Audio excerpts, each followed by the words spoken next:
Aztec Safety is #1 for online safety training. Aztec Safety is the proud sponsor of the Aztec Safety Challenge, the #1 event on the World Curling Tour.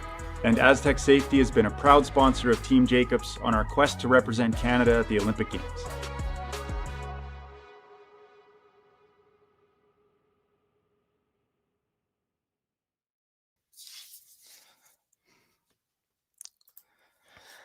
Good morning and welcome to the Grand Slam of Curling Tier 2 Championship here in Martensville, Saskatchewan. Very excited to be able to cover this event on Curling Stadium Sports Network.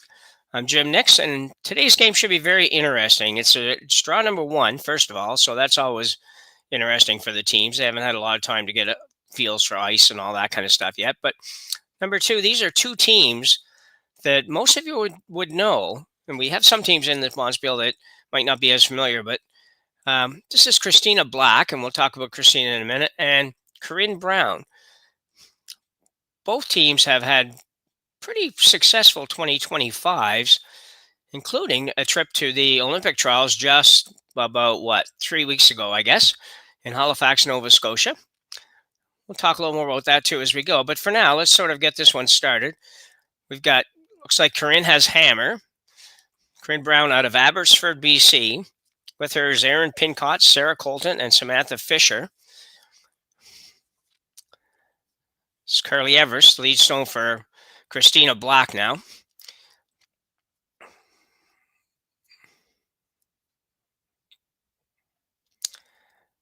Ooh, miss for Carly right off the bat. Sometimes those early misses, as I said, it's new. They haven't been on the ice a whole lot. And when they get on the ice a lot of times, especially pregame practice, all they're doing is trying to draw the button. So some spots they just may not know real well yet. Carly does not miss. Well, nobody here misses regularly open hits, so it's rare to see anybody miss one, but very early in the end, certainly not any cause for panic at this point in time, for sure.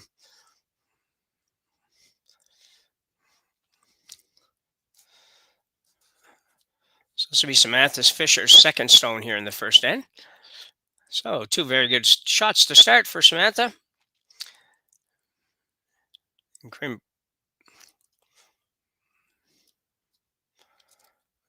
got our colors reversed on the scoreboard there, but we'll get that fixed up shortly.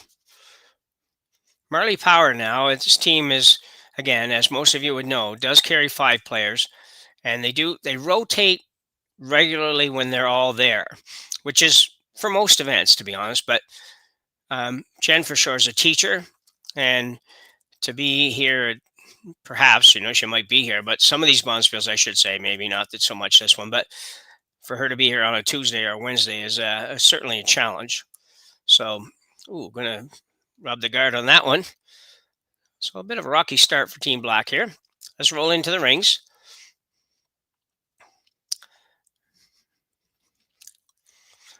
So these two teams have played each other only twice, it looks like, over the last period of time. They played at the Scotties and they played at the trials, the 2025 Scotties and the 2025 trials. Christina Black came up on top in both of those. So Corryn Brown will be looking for a little bit of payback here. Not her hometown either, but it's closer. And solid hit there for Sarah Colton. Sarah originally out of, I want to say out of Whitehorse, and I'm not positive that's right. It's certainly up north.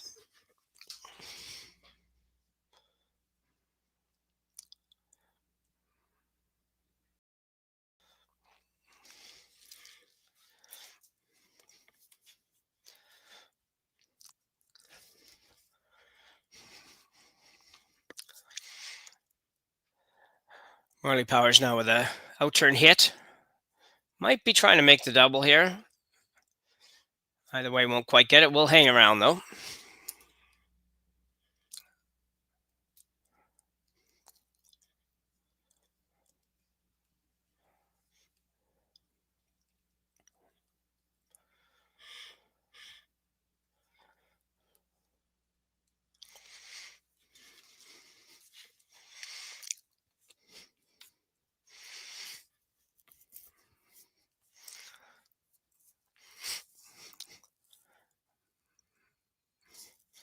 Pair looking to hit. She would like to flop a little bit, so she gets on the rings on this. And she won't. But she's still well guarded in the house.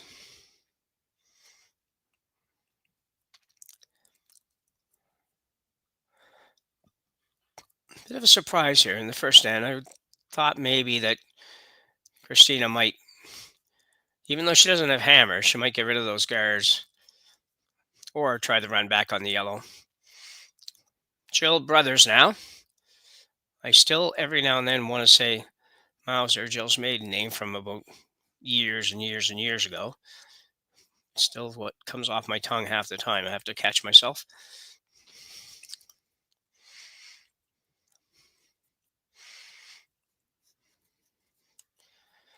This looks pretty close. Big curl here. Oh, just a dandy. I want to rub off, but really it does a bit, but it really doesn't to any point that's a problem. Very nice shot for Jill Brothers here in the first end. Nice weight. We expect to see great ice conditions here in Martensville. We've been here a number of times over the years. I expect to see really good curl and nice finish and nice speed. Almost everybody has speed. I think the challenge is sometimes just to get the curl to be what they want.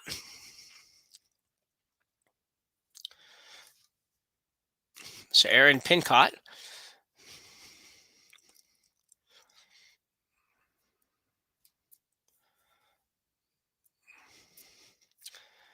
Trying to play the same shot, just down sit on the yellow. Not quite going to get there, I don't think. She will not.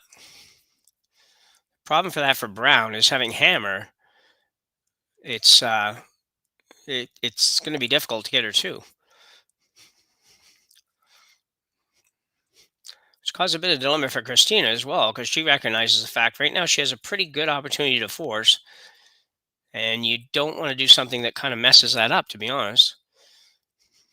So she's going to, so far looks, well, we'll wait till she finishes and then see where she's going here.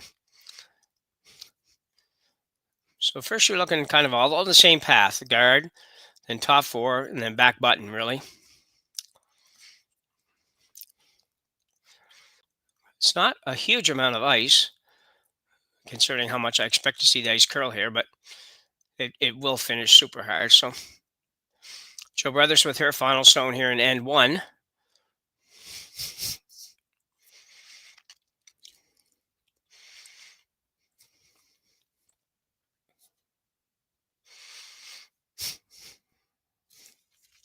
You can see the finish from the hog line, and it will go sideways. Doesn't want to bounce. She will. The danger with getting a little aggressive there. Corryn Brown now has an opportunity to go in and flop and sit two. I don't know if I love that shot option for Christina there. I think I like the little tight guard. And you might even be able to use that tight guard after. That was perfect weight by Jill Brothers. Absolutely perfect for the first end. She threw two that were just exactly what she needed for weight. So that's a good sign.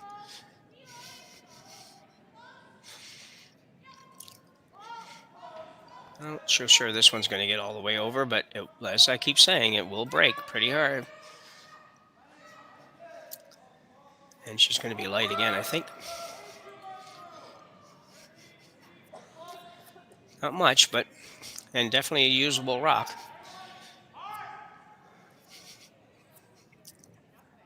Not sure what Christina will do here. She does have an opportunity here with where that rock stopped. If she can skinny that red stone that's just above the R in Churchill there, she could double off both reds and leave herself sitting two, one buried, and she's going to give that a go. I believe, anyways, although it does look like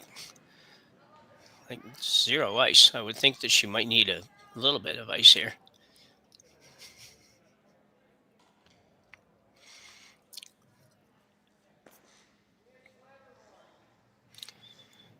So Christina Black now with a chance to get out of this end And more importantly than get out of it, she gets a chance to maybe set up a steal here in the first end.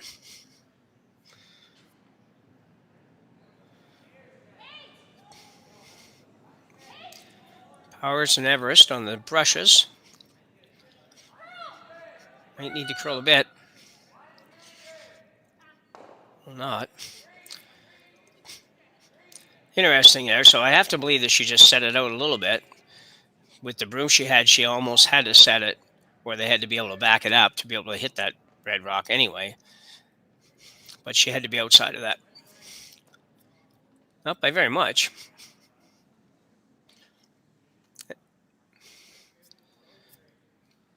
Still going to be a real challenge for Corryn Brown to score 2, which is the main goal as far as Christina Black goes in this end. Although we still have the intern that probably will work if you can figure out the weight and ice over there, since we haven't thrown anything on that side.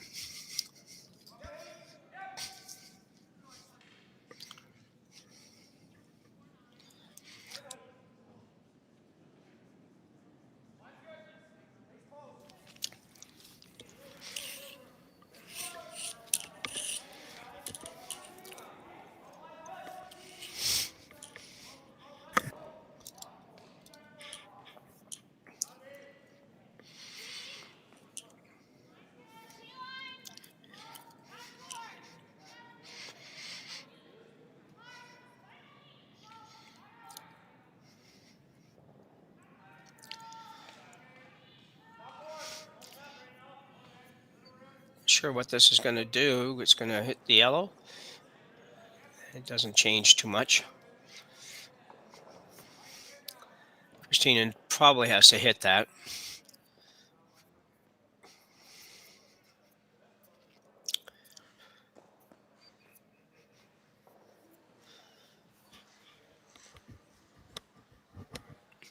She's a little concerned about the red run back, as she should be. It's not real long. And there's even a couple of ways to make it. So she's going to go tackle this intern side and just leave that little tap. It's a bit of a dilemma, no question about it, because that tap is pretty simple. Really, it's just a draw to the tee line. Just tap the red anywhere, and you're going to score 2.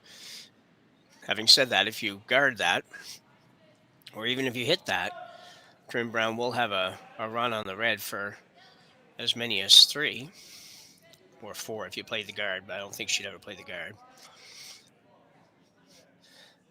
So Christina Black looking to kind of loop one around that long guard a little bit.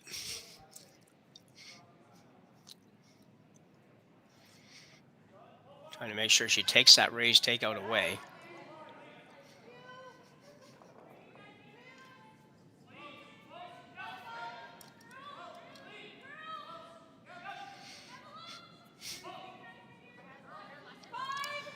Expecting this to be a little heavier out here, just given that we haven't been. Probably were out there a little bit in practice. Somebody would have been at least. Needs some curl, I think.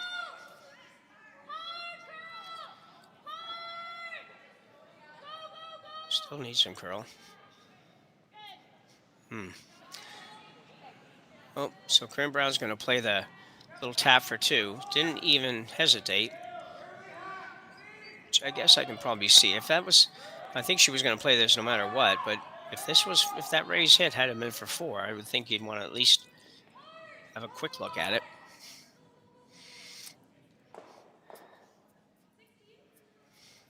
So Corryn pretty much ready to throw before Christina's even stopped there for the most part. She will have a little tap for 2 here in end number 1. Grand Slam of Curling Tier 2 Championship.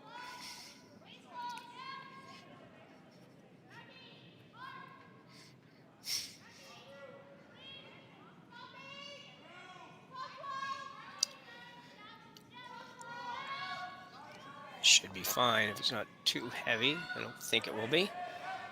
That's a beauty. Great shot for Corryn Brown here in N1. And she will finish with a 2-0 lead after 1 to play here in Martensville, Saskatchewan. We'll be back right after the break.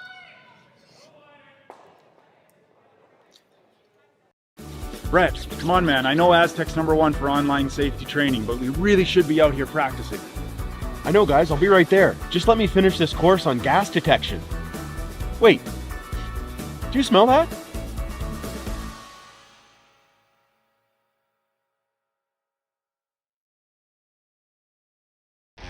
The 2025-2026 Grand Slam of Curling schedule is out, with big events happening all over Canada, like the Masters heading to London in September, the Tour Challenge from Nisku this October, the Canadian Open from Saskatoon in December, and the Players' Championship from Steinbeck coming in January. Early bird weekend and full event passes on sale now at gsoctickets.com. Let's rock!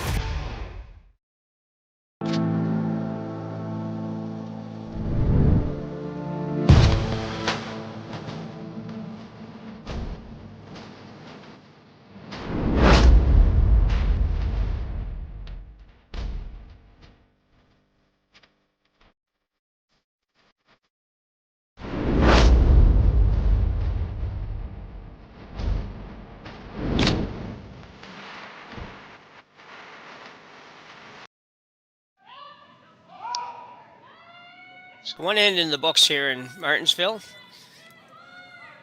Team Brown out of Kamloops, BC, which absolutely, if you have never been, absolutely beautiful place to go.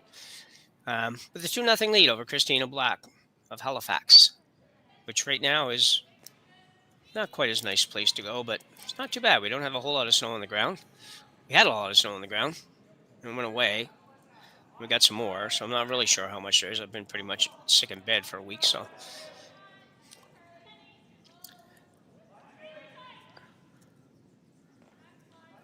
So I am Jim Nixon. I'm going to tell you a little tiny bit more about the Corryn Brown herself and her team as well. I mentioned she had a very busy 2025, competing in the Scotties in February. Then Corryn had her first child in May.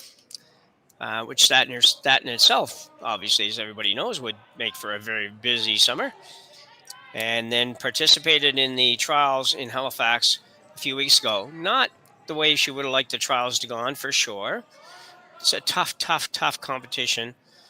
And she's going to get a piece, she will. And, it's only 7 games, and she went 1-6 in those games. So I missed, a little bit. She would have loved to have done better than that for sure. But first time, she's really young, first time, and I think that's not so bad. And she may not have did super great in these trials, but back in 2012, she did go to the Winter Youth Olympics and picked up a bronze medal for Canada. So kudos to Corryn.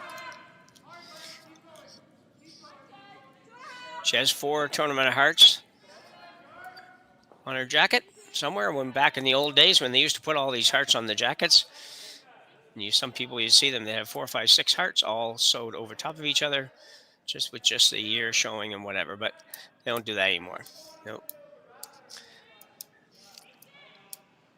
Christina throws up the corner guard. Now, Christina Black, on the other hand, set Halifax afire during the trials. It was just unbelievable atmosphere at the Scotiabank Center in Halifax, as she, being the local fan favorite, reached the final against the world's best team, Rachel Homan, best 2 out of 3. And she did lose 2 straight. First game, though, very close and very, let's say, winnable. I mean, you're going to have to do a little better, but very close game. Second game didn't go her way, and probably, really was it was an amazing experience for Christina. She said that herself. She was, I don't know how many times, talking about the fans and the support in Halifax, which you would expect for the hometown team, obviously, but she also is the type of person that everybody likes. And, she's not going to have any enemies. She's not going to have any naysayers.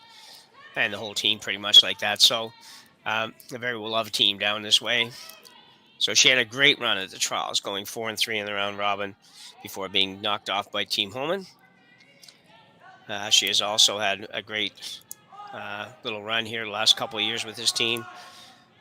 Got a bronze medal last year in Thunder Bay. Christina herself has 6 Tournament of Hearts badges on her jacket. And they finished 4th in the CTRS in 24-25. And for almost every other ladies team in Nova Scotia, probably every other ladies team in Nova Scotia, they are super excited that Christina pre-qualified for this year's Scotties, because that opens up a second spot for teams out of Nova Scotia. So they will compete for that in the first week of January. I don't know the dates. I think it's like the 6th to the 10th or something like that in Halifax at Halifax Curling Club, which has grown to have, and deservedly so, best ice in the province, with Adam McCarron making ice in Halifax. So, so a great year for her as well. And both these teams would hope to get back this year. Obviously, Christina's getting back, and Corryn might have. I'm not sure exactly Corryn's status. I'm assuming that she has to win her way there. I don't know exactly who all is pre-qualified at this point, but I think it's only 3 teams. So, anyway, she will have a run in BC and obviously be probably the favorite to win in BC, although there are a couple of up-and-coming teams that will give her a very good challenge. Coming around the corner for Christina Black and Marley Power. Very nicely done. This team works harder than probably any other team in Nova Scotia as well. Not only are they the best, they probably are deserving of everything that they get, because they do work extremely hard at the game. They have Stuart and Carol McLean as coaches, both, particularly Stuart, very renowned curling career, and both excellent curlers and excellent strategists and technique analysts as well. So they are going to be, they expect to be a force at the Scotties. They actually have a goal of winning the Scotties, and I don't think it's completely unrealistic. Rachel Holm is not there, for starters. That makes it at least 25% easier for everybody, if not more. This one needs to curl and die a little bit. Don't want to bounce off. Looks perfect. Very nicely done.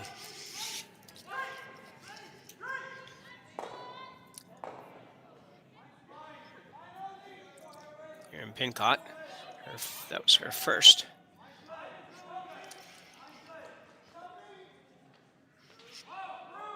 Pretty much took that yellow one away.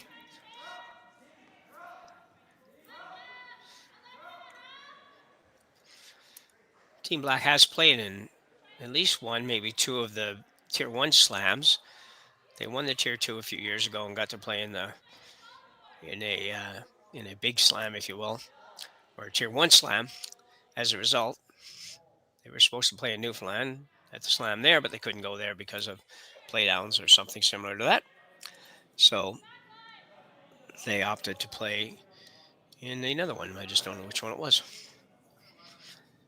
Looking to be a regular on that slam circuit, ranked number 24 in the world. So they're not that far off. Actually, I thought they'd be a little tiny bit higher than that, but they haven't had a spectacular year, I don't think, really, to be honest.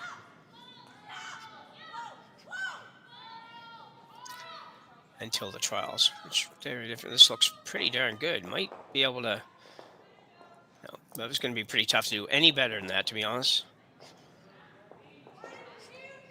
See the finish though.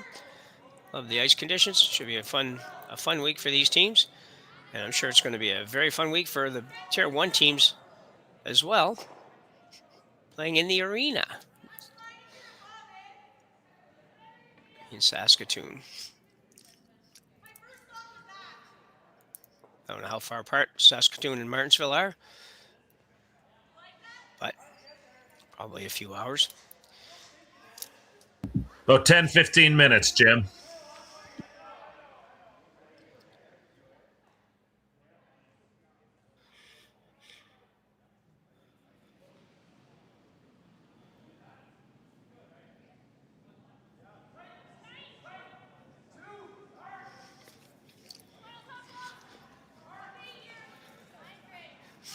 Pincott's now second stone here.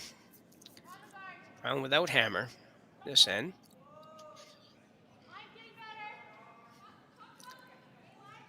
Ooh, it's got to come off of that, and it will, just barely, but I would have thought she might just hit that, but it's a good shot. Great spot. Good option if you're going to make it that good. I don't think that, judging by how little she came by the guard, I can't imagine that Christina has a draw option now, so she's looking at maybe running the yellow corner guard in. I don't think that works, but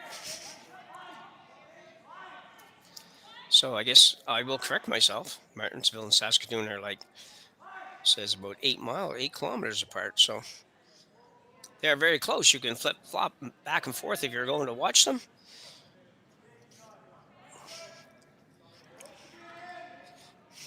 So you mentioned the teams here are all, for the most part, are teams that are looking to kind of make their way into the Tier 1, which is where, the fame and fortune comes from, if you can call what the curlers make for these events fortune. But it brings them on to playing on TV all the time, all that kind of stuff, which helps with sponsorship, all kinds of reasons why you want to play there, not to mention the fact that it's the best teams in the world to get together and play 4 times or so a year, 4 or 5 times a year.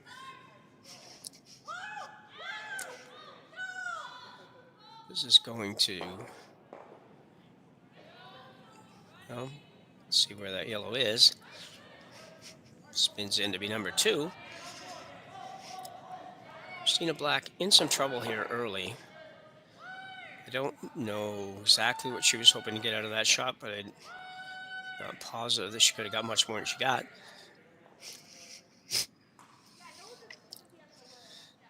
So a lot of these names you'll see here, you will recognize if you watch, or if you're a regular watcher at Curling Stadium. We would encourage you to like and subscribe to our channel on YouTube. We have 35,000 plus subscribers now on YouTube, so it's a very growing concern. And we'd love to be able to continue to bring you many events, if not more events than we do even, over the next number of years. But it takes numbers and dollars to do all that. And anything you can help us with as far as liking and subscribing, we'd appreciate that if you're not already doing so.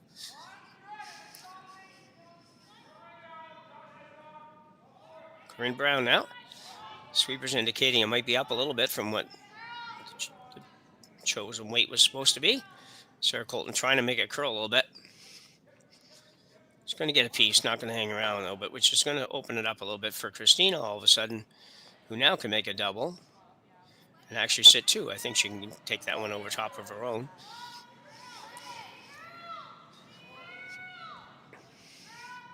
So yeah, so a lot of these teams you would have seen on our events. Some of them you would have seen nationally. Some of them have been both on the men's and ladies side, have participated in the odd slam along the way.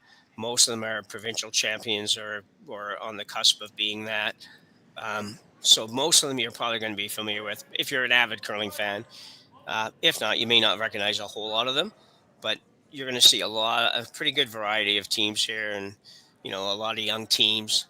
I haven't even looked at the whole field myself, to be honest, yet, but some international teams like Madeline Dupont is here, and some teams that are also still working their way to trying to get to either this year's Olympics or stay in the hunt to play in these events, etc. So, it's going to be some great curling. I expect to see some great curling on great ice, and it's going to be a lot of fun to watch. We're here right through the semifinals. Finals move over to Sportsnet, I believe. This looks pretty good. Nope, didn't quite get over enough. Had to get probably another inch past that to make that shot. So Corryn Brown now will be able to put more pressure on Christina Black.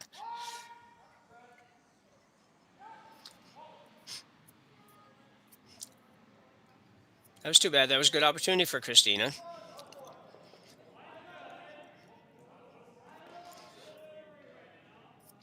Being an East Coast team, friends and family and supporters didn't have to get up quite as early as Corryn's family would, and friends, if they wanted to watch this game. They would be probably an hour or 2 the other way, so they'd have to be up at 6 or 7 o'clock to watch this. In Halifax, started at 10. Much more humanly favorable time.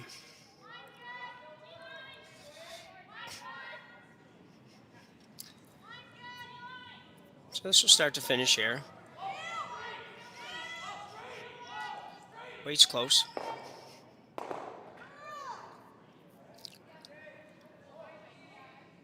And she'll stop, bite the top of the forefoot.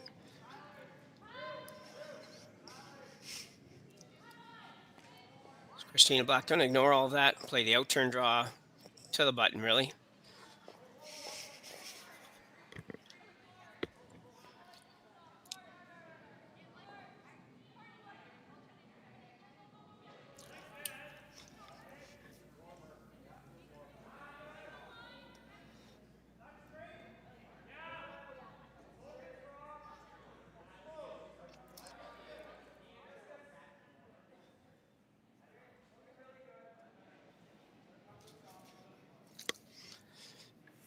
Big shot early in the game here for Christina. Already down 2-0. Need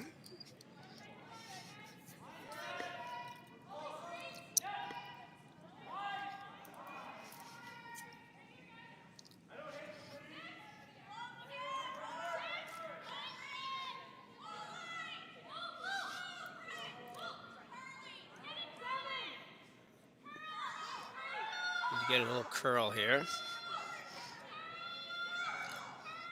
Looks like she's going to be fine. It was a tough one. Great shot. Tough one because the sweepers knew they had to go, but it also had to clear that rock. So good final stone for Christina Black, and she'll pick up 1, and she'll be trailing 2-1 when we return from the break. Welcome to the RockShop.net, the official store for the Grand Slam of curling. Whether you're looking for the best hats, stylish clothing, fun toys, or unique accessories, the Rock Shop has it all. Shop online anytime at therockshop.net for exclusive Grand Slam of curling gear, or come see us in person at your next event. Therockshop.net, where fans find their favorite curling gear.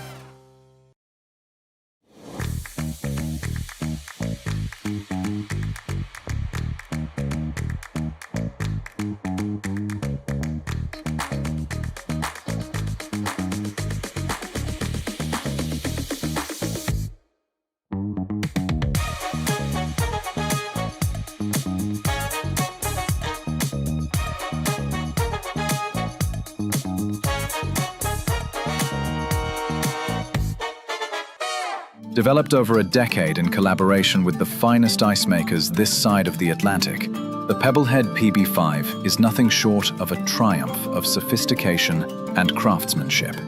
Weighing less than half its lumbering copper predecessors, yet boasting tenfold their durability, the PB5 delivers perfect, consistent ice, time after time. The PB5 by Pebbleheads.com, the apex of ice-making ingenuity for the roaring game of curling.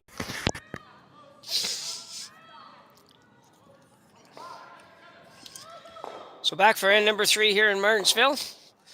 You are watching on Curling Stadium. I'm Jim Nix, and we're very pleased to be here this weekend. Or this weekend. I guess it's not the weekend, is it? These Martensville start. You keep thinking Martensville's are on the weekend. Not anymore. It's Tuesday morning, for goodness sakes. And we're started this one. A lot of these teams just finished playing on, like Sunday afternoon. Some of them fairly late. And came right here. The last game we have this evening, actually, is 2 more Olympic trials teams with Caitlin Laws taking on Skurlik. So that'll be a great one. Kui plays Ramsville right before that. Kui playing much better than I've seen him play in recent memory. I feel that way anyways, although we don't see him as much anymore. And we have 2 games for you at noon too. 1 men's, 1 women's game. So got some curling to watch all day.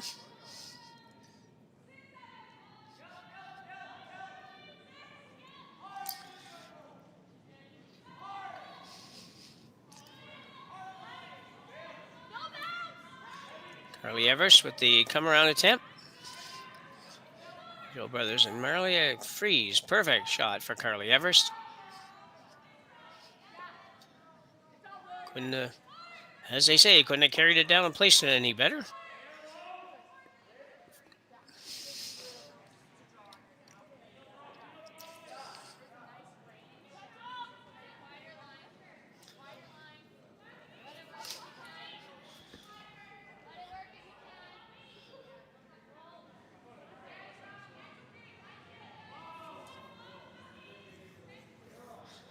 Girls working hard on this one.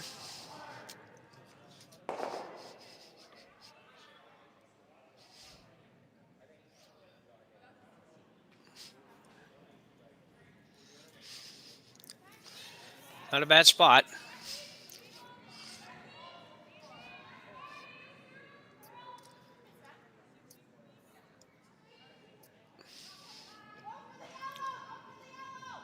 Marley Powers now.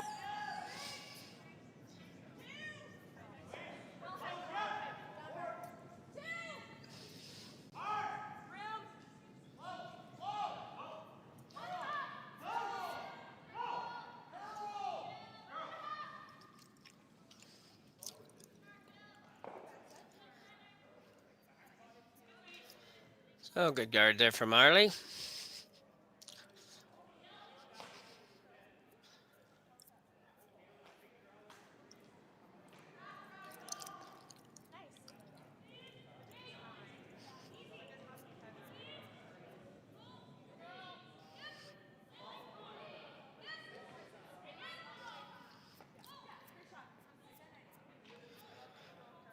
And trying to decide what she'd like to do here. I'm having to believe you have to curl, you have to peel that guard, and she will.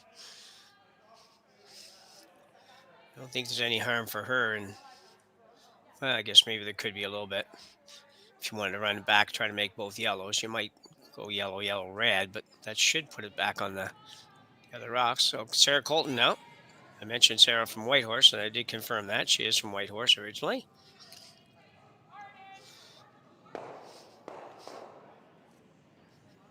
And that'll do the job. It puts another yellow in the rings, but that's not really a big problem.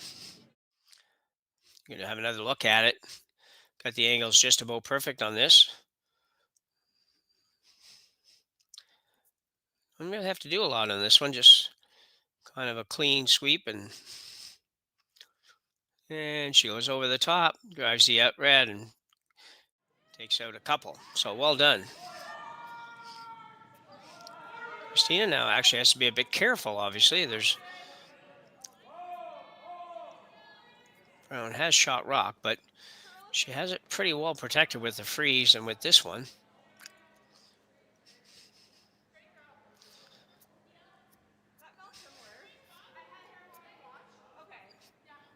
Similar to the first end in a way, in the sense that it looked like it was going to be a real challenge for Corryn Brown to get to, and then really probably just maybe not the right choice on a couple of shots that just didn't work out the way that Christina wanted them to work out at the end of the end, giving Corryn and actually having basically an open draw for two.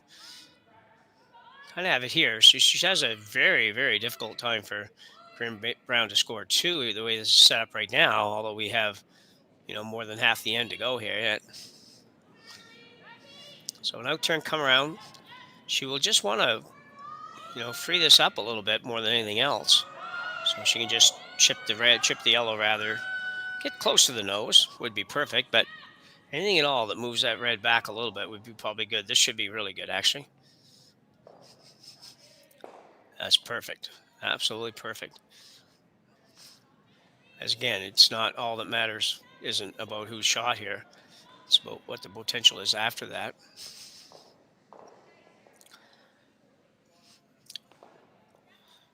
Marley's going to be asked to freeze the inside of that red. Not very easy. That's Jill now, sorry. Jill Brothers showing her first. Jill had similar shots. Well, I don't know if they're similar. They're perfect draws in the first end. Absolutely two perfect weight shots. So it's really the same area, so it should be not too hard for Jill to figure this one out. Girls are going pretty hard on it.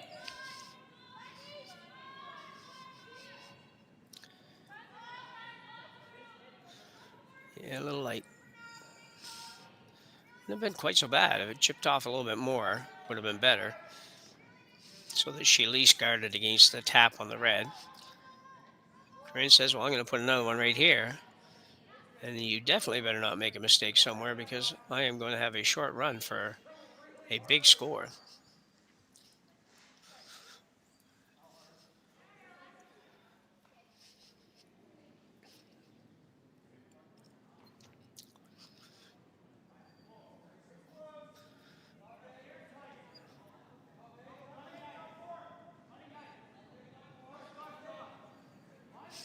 Aaron Pincott.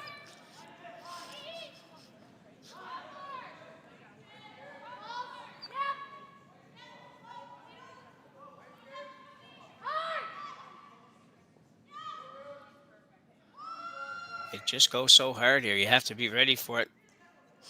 It's going to touch the guard for sure. Oh, well, I take that back. Maybe she didn't, but she didn't end up where she wanted to be.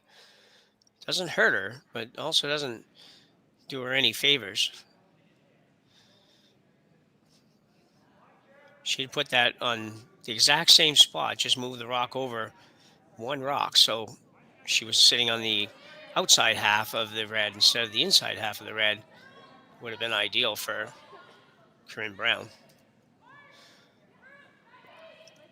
Joe Big Ass to throw guard up.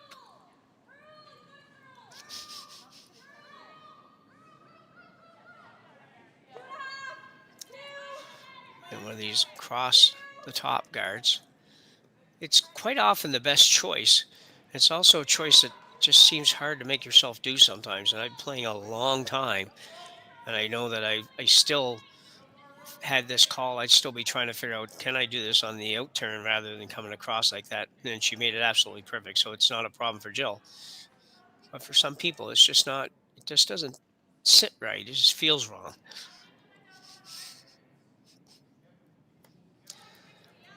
So Corryn's going to blast this open. It's going to be interesting because the result of this, if she gets this and rolls away, there will be a double on the reds for Christina Black.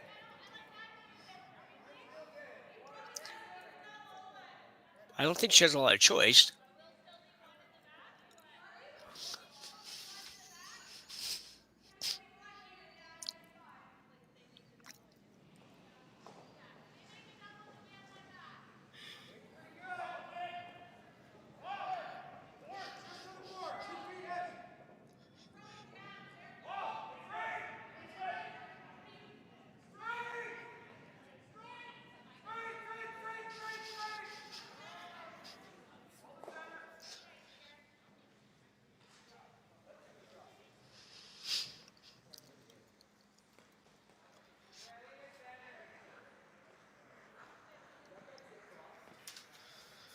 We're going to go down and have a talk about it.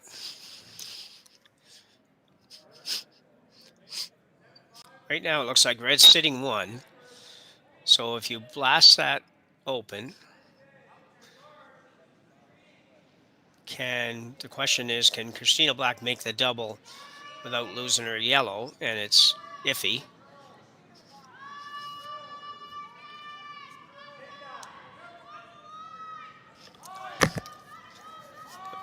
But at the same time, Corryn's looking at this right now and saying, well, if I don't do this, I'm not scoring two in any of my wildest dreams. So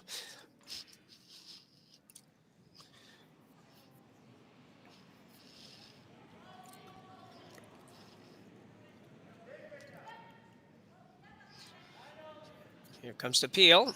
She will be okay. She might roll away a little bit more. I have to believe they hit that on the wrong side. I think they would have been trying to hit that on the other side. The other side was a pretty natural double. That one, we do see teams sometimes make that, particularly in the men's side, but probably in both. Nowadays, where the ice surfaces are so quick and the striking bands are so lively and all that kind of stuff. So sometimes they can hit them on that side and still bounce that second stone far enough, bounce it 3 feet or something, which would have been all they would have needed here.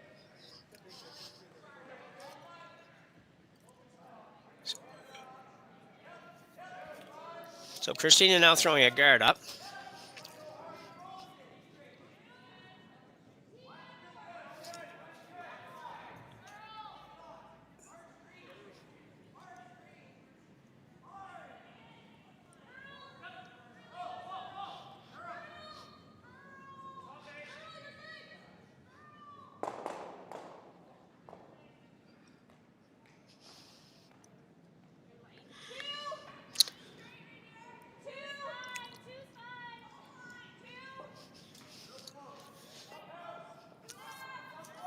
Looking for the center line here.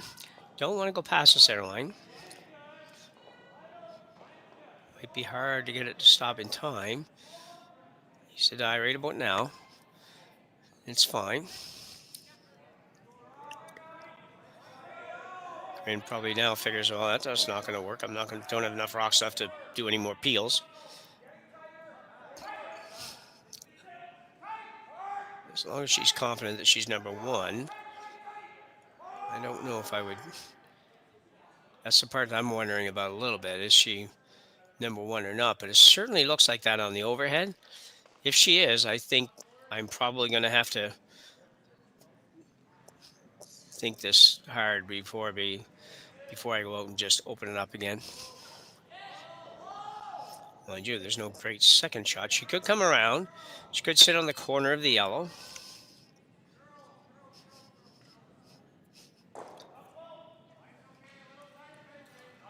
Which would give her, maybe even if she had to, that might give her the long run with the red that's way out front there. So she's going to look at coming off of this one, and sure looks like it's red here. Very aggressive shot, but it's also a shot that you could find yourself sitting number two here in a minute instead of number one. So you're up 2-1. You don't want to take one. But if somebody said, well, you can take one or give up one, I'm pretty sure you're going to take the one. So got to be a little careful. These are very difficult shots to try to make with some risk.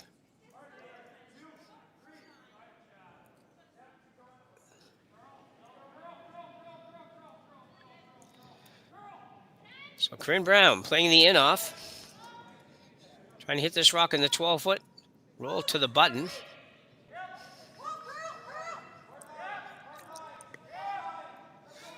Be close. Just not enough. Not maybe super lively, the bands on these rocks. It just seemed like that was, it was fine, but it just seemed like it might get a little more than that out of it. I don't know if she was ever getting in there to do what she wanted to do. I'm actually not quite sure the shot that she might have been thinking about was even there. I think there was a better chance she was going to sit number two after that than she was sitting two.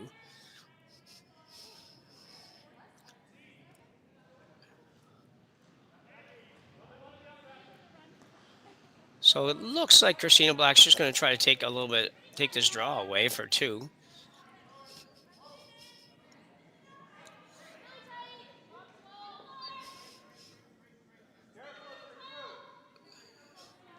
It's very cool.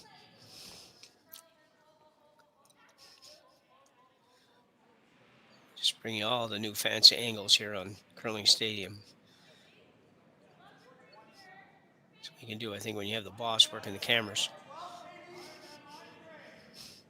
So Christina Black looking to take away any chance for two for Corryn Brown, and the way they played these last few shots, it kind of made me think that that Brown was not sitting shot based on what she was playing, but from the overhead we saw, and it certainly was looked pretty obvious to us that she was definitely sitting one. This is a scary shot. That rock didn't do very much at all for anything. So Corryn Brown is going to play the yellow on the center line straight back onto the reds, which may, if she throws it good and hits it right in the right spot, it may move that yellow possibly right even out of the house. I'm not sure. But if she can bump up enough weight, she can probably move that yellow right out for many points. But it's a very difficult shot. So a very long range takeout.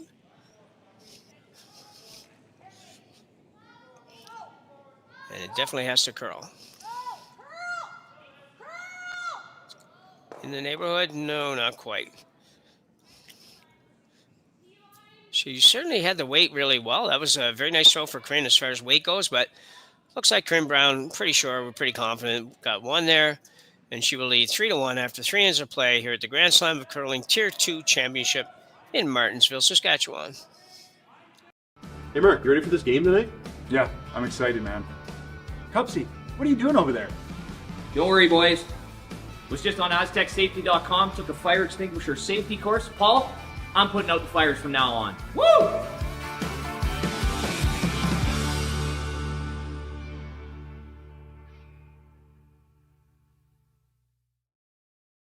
Welcome to the rockshop.net, the official store for the Grand Slam of curling. Whether you're looking for the best hats, stylish clothing, fun toys, or unique accessories, the Rock Shop has it all. Shop online anytime at therockshop.net for exclusive Grand Slam of curling gear, or come see us in person at your next event. Therockshop.net, where fans find their favorite curling gear. Who knew after 20 years in real estate I'd have to make silly videos for Instagram and come out behind a tree? Stu, we need to do this stuff. Why can't I just door knock into open houses like I did in the old days? That doesn't work anymore. Okay, so it's because I'm sitting here behind a tree. Come use us for real estate.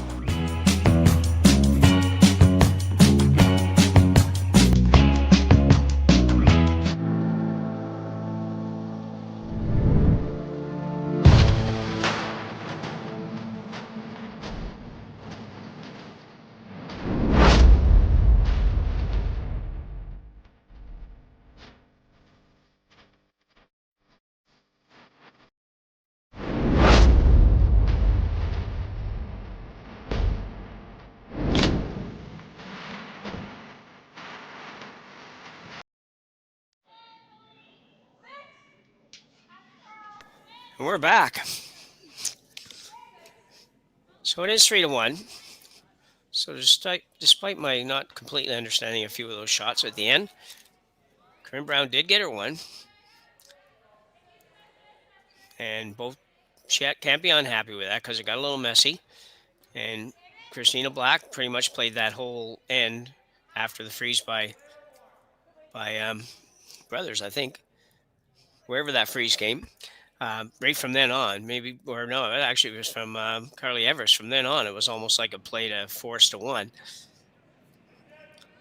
You know, I just real quick watching the commercials there and seeing Stu Stanky from Stu Sells. You know, can't be any better supporter of curling in Canada in the last 5 years than Stu. It's I don't know how many events he sponsors. It has to be at least 5 on the men's and ladies side, and some junior events as well. He also is involved in some sponsorship of some teams. You know, he did this Stu Sell. We did the two Stu Sell spiel in Toronto. Like, it's just, it really is incredible. So, you know, shout out to Stu Stanky for all he does for curling in Canada, as well as all of our sponsors. But I just thought, since I hadn't seen that commercial, I'd throw out a little extra kudos. So Team Black, 4th end. Big end to score here, big end to score 2, especially. You'd rather not score 1, but assuming that you will end up scoring something, because it's not an end that typically anybody's looking to blank.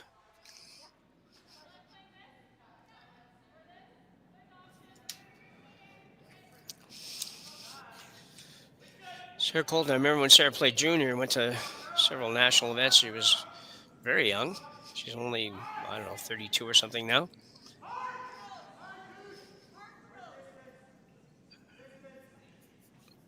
Kind of put a lot of the junior curling in Whitehorse in that area kind of on the map, just because of how good she was at how young she was.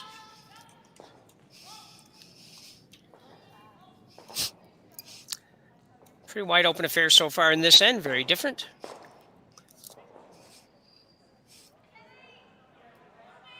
Won't take much to change that, though.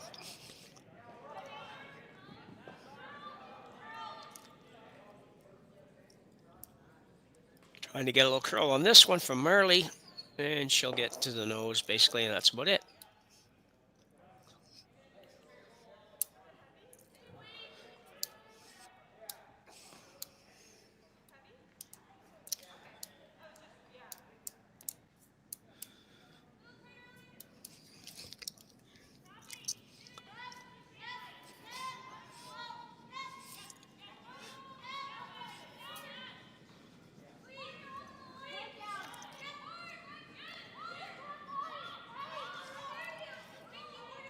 Might be trying to roll this underneath. I'm not sure. Well, I'm not trying very hard. Let's put it that way. Just leave it right there. Happy with that.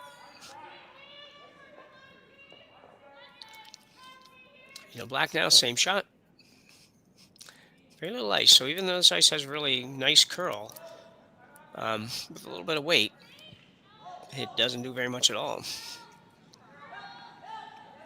I've seen that a couple times now. Certainly haven't seen anything over curling.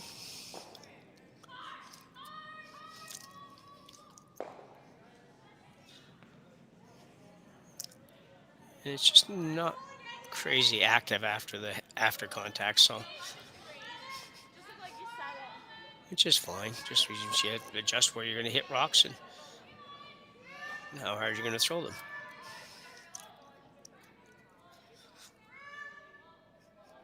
Rock is gradually working itself so that it won't be in the rings. If she hits this on the nose and Christina hits on the nose, I'm guessing Christina's shot would be out of the rings.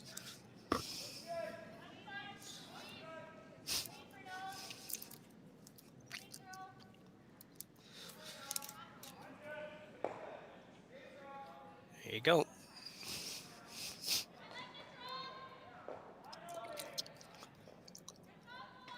So Christina figures if I'm going to be out of the rings by hitting that, then I might as well just draw.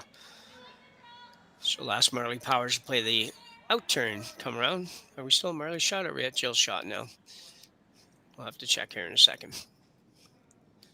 They just looked down at the rock counter, but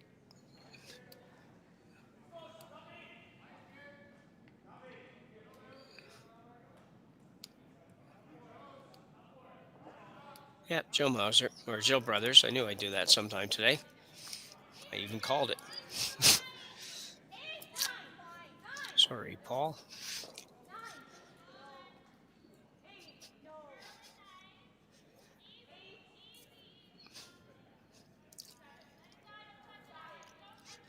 It's going to be a nice shot. Jill's had very nice draw weight for the most part. She came up short in that last stand on one rock, but she's put 3 of them at least right there. Might not have wanted to be quite that deep, though, to be honest. It does make it a little bit tougher sometimes, as we saw the last stand when Curly froze on a stone. Same idea here. If these guys were able to, if Aaron Pincock could set this right on that, it's going to make a deuce very difficult.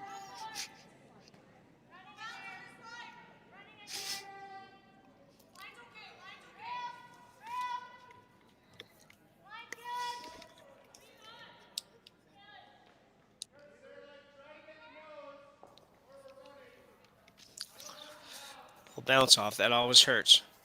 Last weekend it seemed that's all we talked about. All I had talked about seemed like anyways, where those shots that were thrown just probably a foot, maybe 2 feet heavy. And they'd be almost perfect, but they would just do like that. They just hit and bounce off. And as soon as it does that, it becomes accessible for the other team. And worse yet, accessible with a very good opportunity to just flop behind the guard yourself.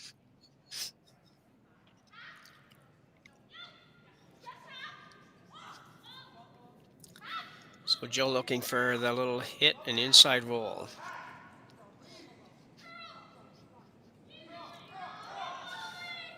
Curly trying to carve it over. She will get it over maybe enough.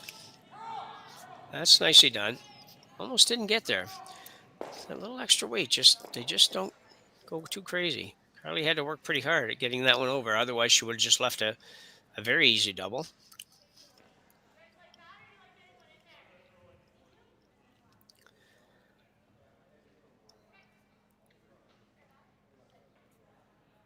So Kieran Brown doesn't want to fool around too much here.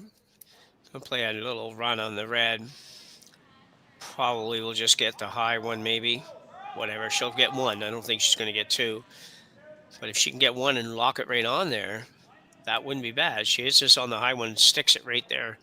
So she's be, I don't know, right directly above the yellow stone.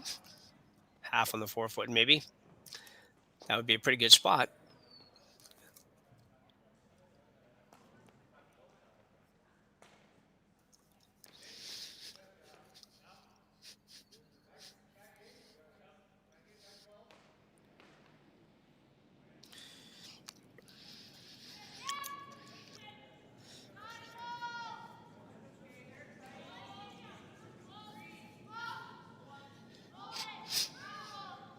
Ooh, let's go over curling. No contact at all. That's a big miss. I don't know how that rocket had to get tight on the release because nothing's curled. Disastrous shot for Corryn Brown, to be honest. And it rolled to a place you can't even use it now.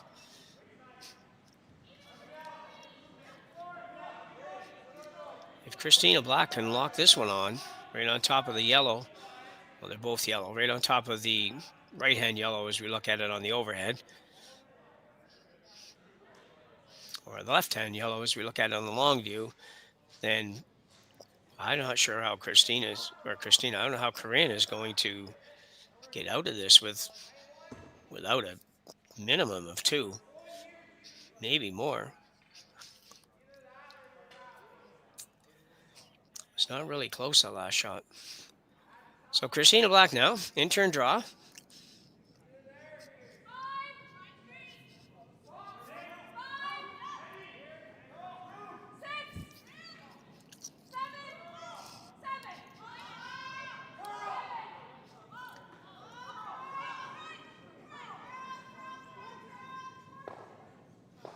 This one also has to curl a lot.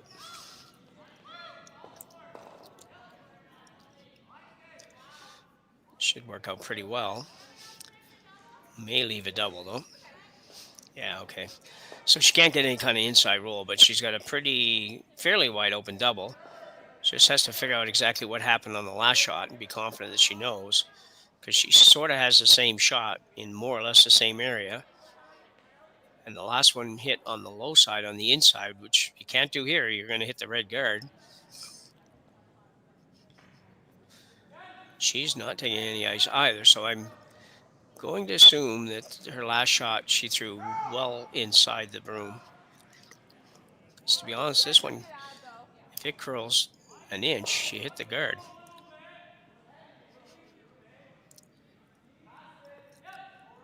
So massive shot for Corryn Brown here. She needs to make this. If she makes this, she forces Christina to take 2. But right now, that would feel like a pretty big success.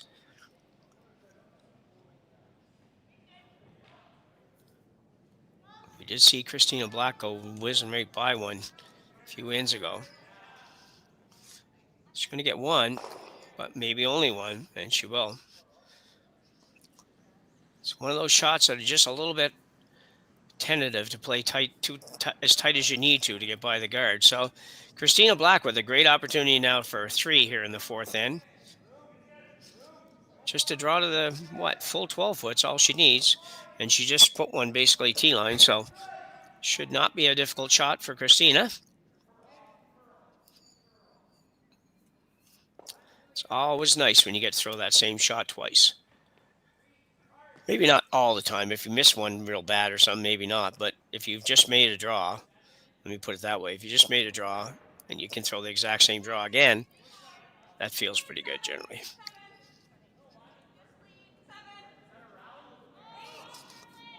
Just a real light clean for Carly Everest. Both these ladies play some mixed doubles. Carly is a fiance of Luke Powers. They play together. It's very successfully. A great shot for Christina Black. She'll pick up 3. She'll take a 4-3 lead as we reach the halfway point here in Martensville.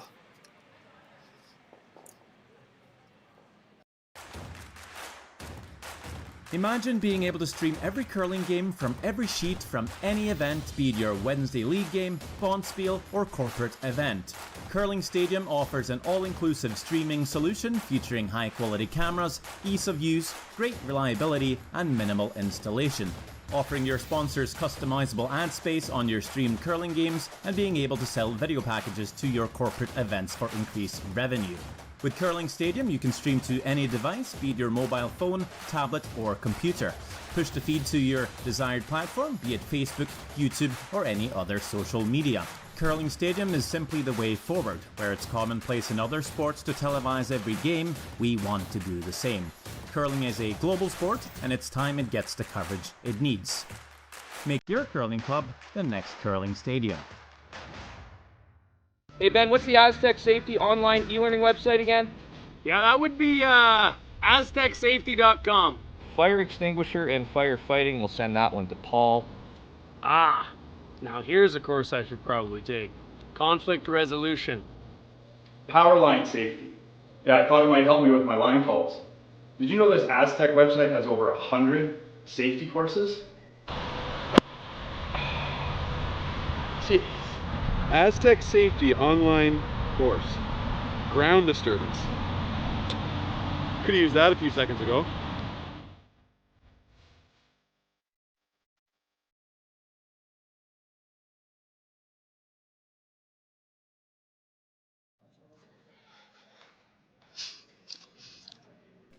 So just about ready to start in number 5 here.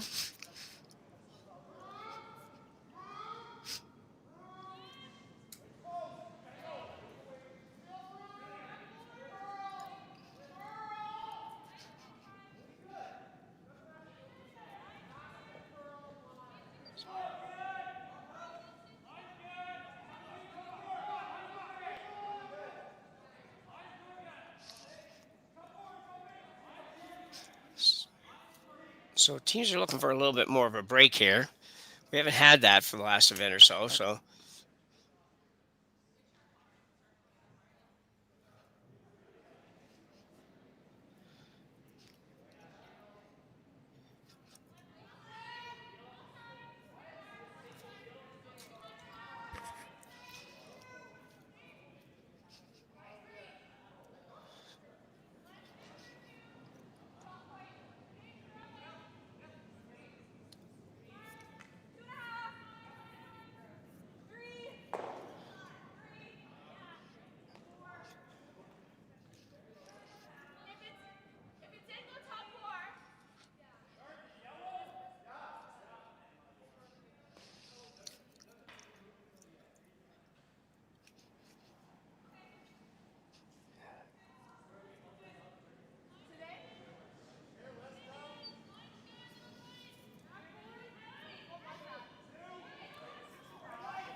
So for the first time today, Team Brown is actually trailing after dropping that 3-ender. Had a couple opportunities to get out of it. You hate that when you have a pretty good opportunity to kind of create a little bit of relief, if you will. But it doesn't always happen. So Team Black in the favorable position right now of up 1, playing 5 without. In theory, you control kind of the rest of the way. You have 2 hammers to 2 hammers, and you have hammer in the last end, blah, blah, blah. So overall, good position for Team Black right now, but a long way from being in total control of this one. It's about as close to being on the pin as you can be, I think.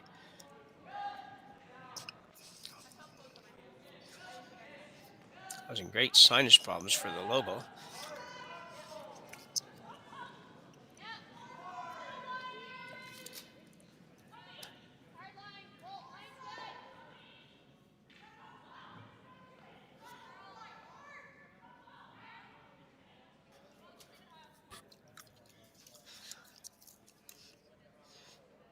Yeah, a little short guard for Brown.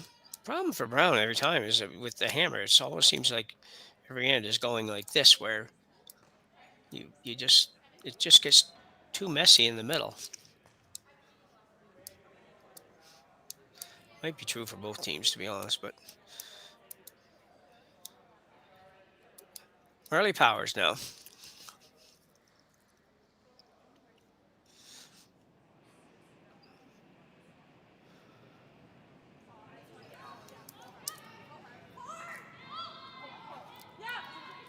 And this team from Halifax do curl out of the Halifax Curling Club.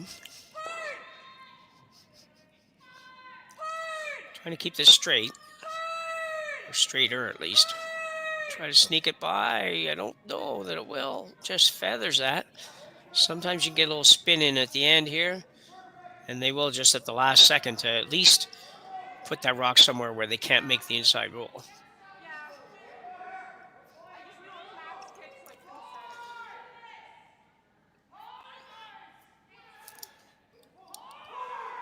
It's a very long time skip.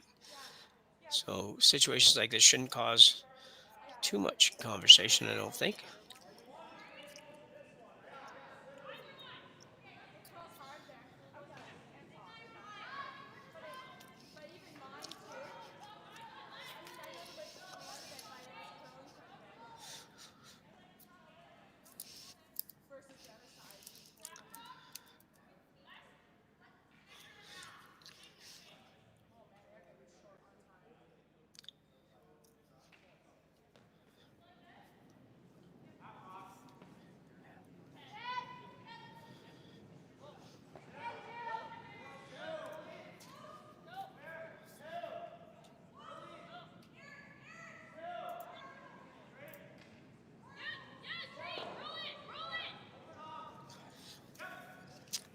That's a good shot.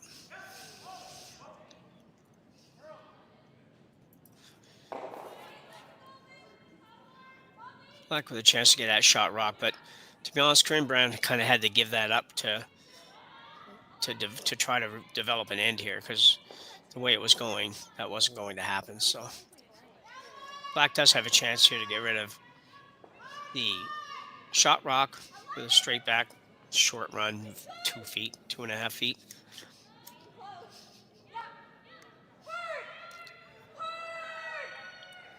This is probably going to be fine. Needs to come up a hair more to stick it.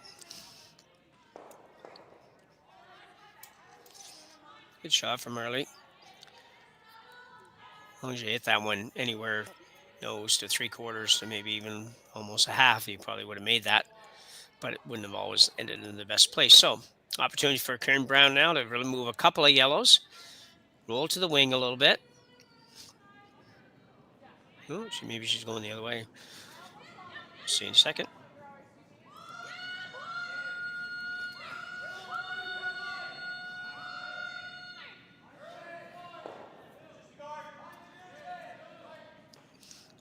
Right to the nose. Was really looking for a double there. It was set up pretty good for the double. We'll give you a bit of a rundown on the scores here in a minute, just in case you're not checking that out. The other scores.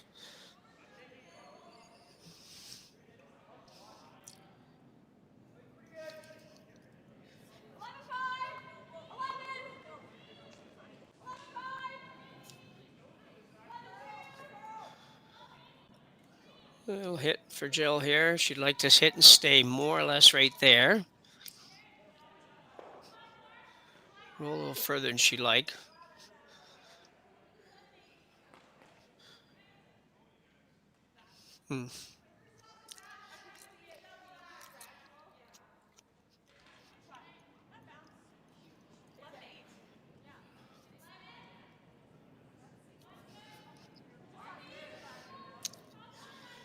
After the shot rock.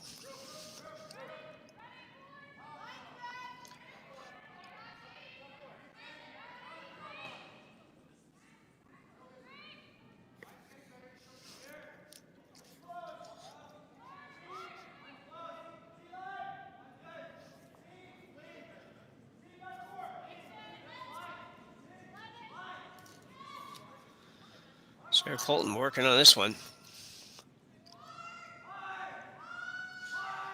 Don't want to just touch the yellow. That's very nice.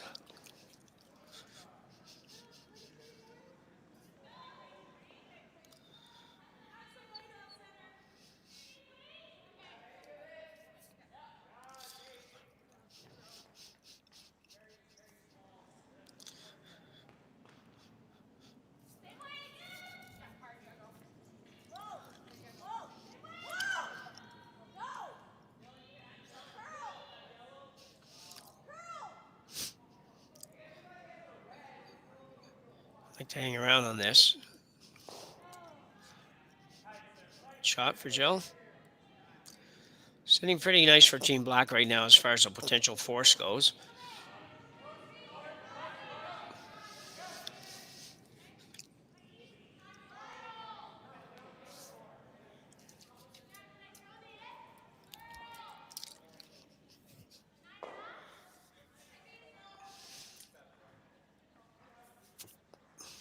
Early.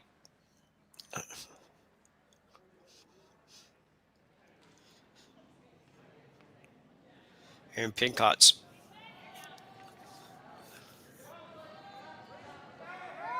Attempt here. Not quite sure where she's trying to get to. Might not, didn't hit that at least. So she's going to have two that are second and third in pretty good positions. Not that easy to move them both. Probably can get one. Might be able to get one and roll in to sit two all together. See Jill there moving the, so indicating a roll to maybe bite the center line sort of thing. Don't want to roll too far.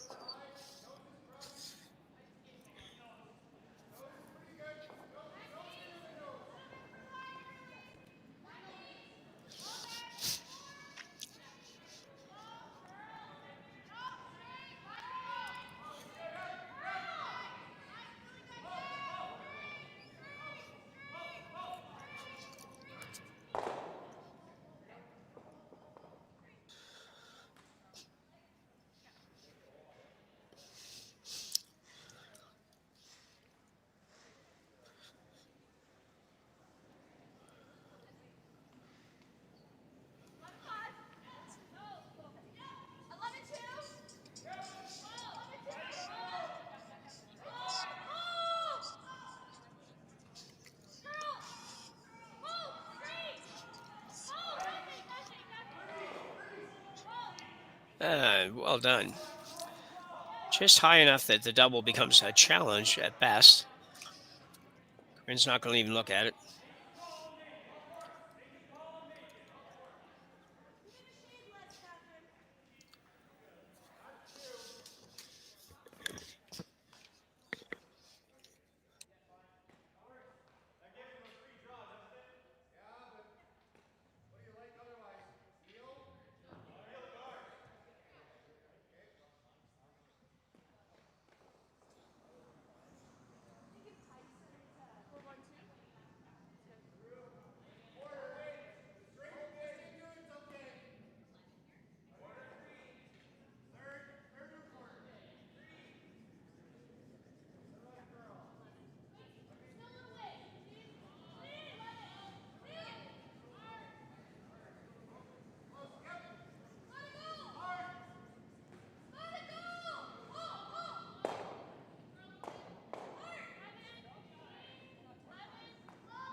Brett, come on, man. I know Aztec's #1 for online safety training, but we really should be out here practicing.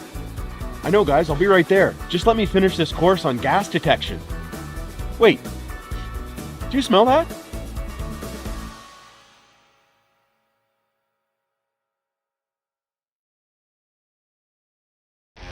The 2025-2026 Grand Slam of Curling schedule is out, with big events happening all over Canada, like the Masters heading to London in September, the Tour Challenge from Nisku this October, the Canadian Open from Saskatchewan in December, and the Players' Championship from Steinbeck coming in January.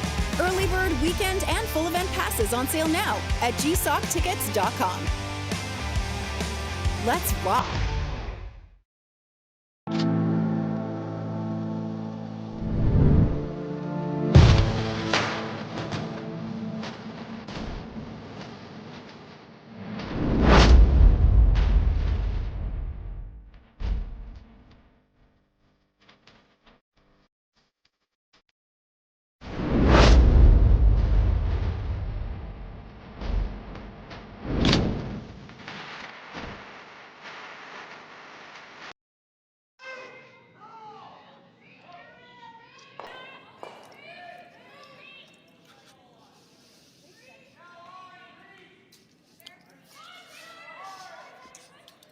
So Corryn Brown, with some struggles here on hits, last couple ends, is facing a 5-3 deficit now, playing end number 6.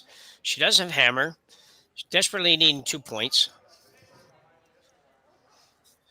in this end to tie this up and put herself in a good position coming home. Not sure what's going on there. Corryn's a really good player. We all know that, and she shouldn't be having quite this much trouble. But basically has had a couple of misses and then a rollout, which I'm sure has him a bit baffled. Although we're not hearing what's going on the ice, obviously, but I'm not seeing anything that looks like any great discussion. But perhaps between ends, they talk about that and try to sort that out. Just don't bother going there during the actual end itself. Just look a little quiet to me.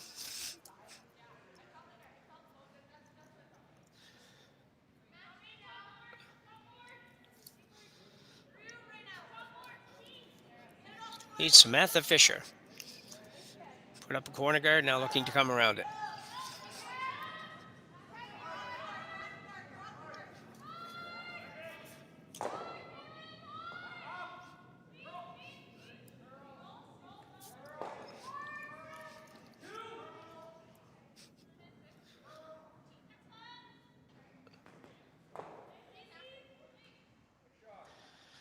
Good shot, a little deep.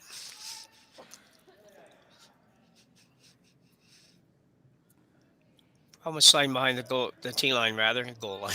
T line is obvious. The other team's going to end up following you down, which pretty much takes your shot out of play for the end, or pretty close. Assuming it gets over there.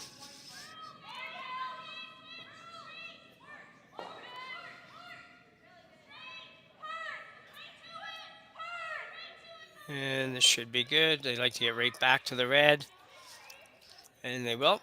Very nicely done by Marley Powers.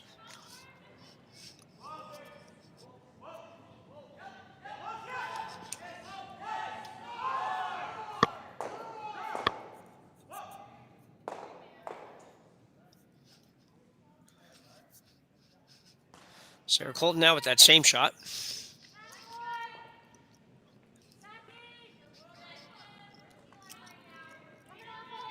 Screever's indicating maybe up a little bit. Still up. There it goes. Needs to get over there. And bounce off. And same thing we were talking a little bit ago. That's just, it's not helpful, to be honest. Just probably was, probably 4 feet heavy. Somewhere in the neighborhood of that. Marley Powers look to remove that. Marley has pretty well an overall game, but certainly a very strong hitter.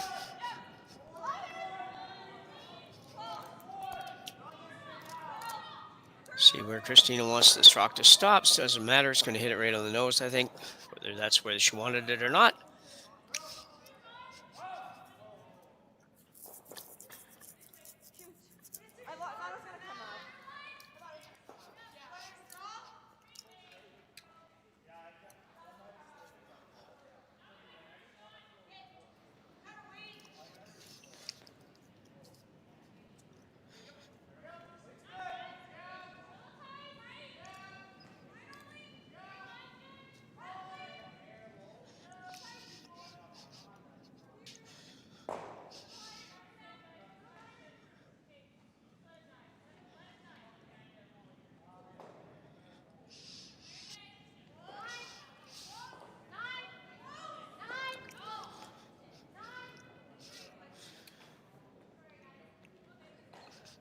You get a piece, might get them both. Want to hit a little more of that. Get rid of both yellows.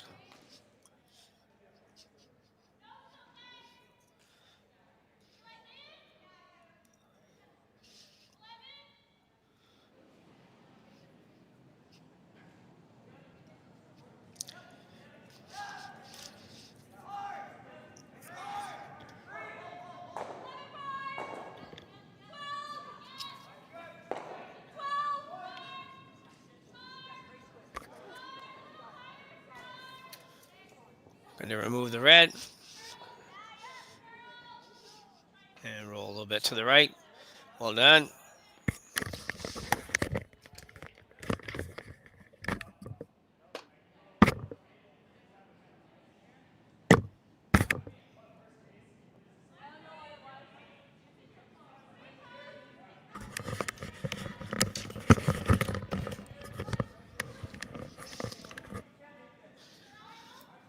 And Pincott, they'd really like to put one in here behind that corner guard, not have it slide so far back.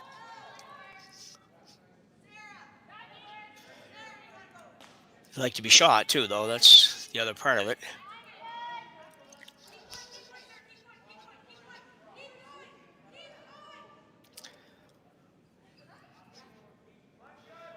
Well, they're going to have to settle with a freeze here because they're not getting over there at all.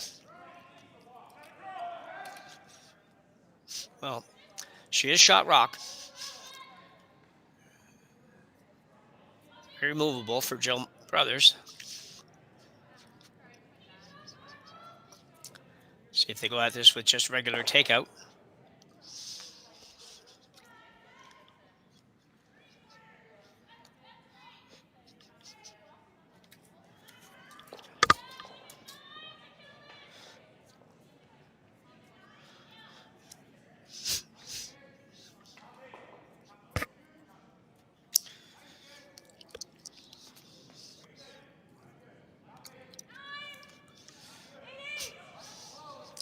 Jill a solid hit weight here. Jill also, just like Marley, really very, very strong hitter. She's not going to get enough of that to, yeah, I guess she did. Spin it out. She will.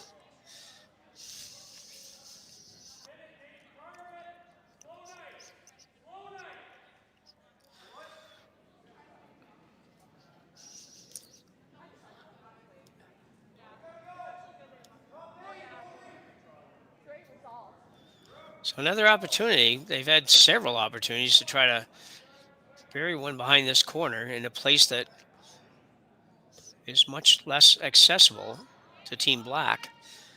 Just haven't been able to quite figure it out.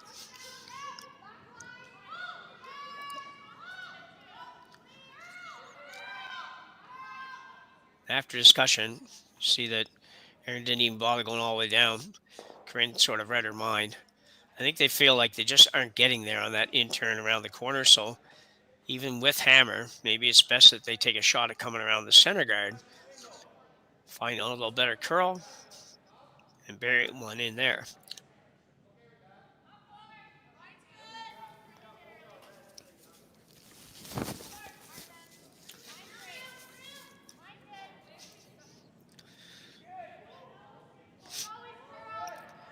This one should start to move good now.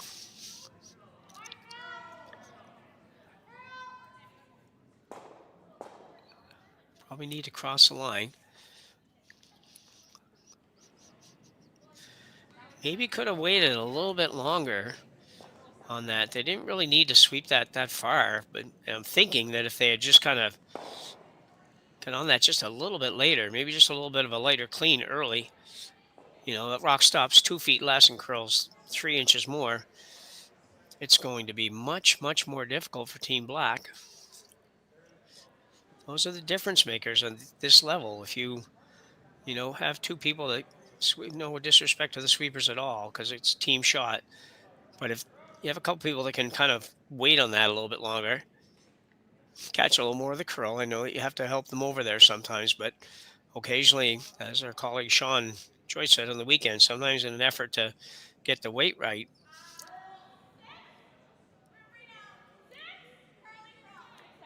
we tend, or an effort to carve it rather, that ends up messing up the weight a little bit. So anyways, it's a challenge, and it's not an easy thing to do, but I think they need to wait on that one a little bit. This is never going to get there.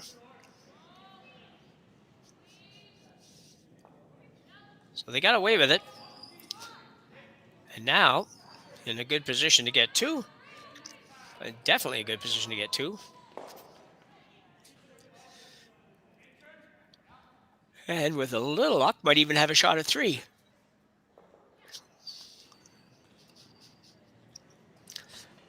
Neither team real sharp here this morning, but understandable. I don't know what either one of these teams has done for the last 2 weeks since the trials, but I'm guessing that they've been throwing, but I'm not so sure they would have been playing very much. I would think in most cases, not all cases, teams after coming off something like that would love to have a little bit of time off. So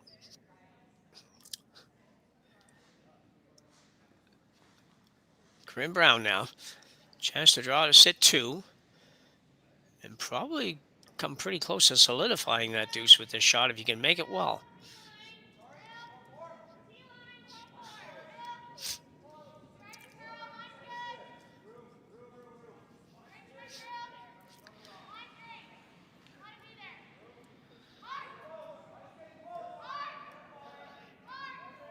I guess it's pretty good. Sarah Colton going hard. Nicely done.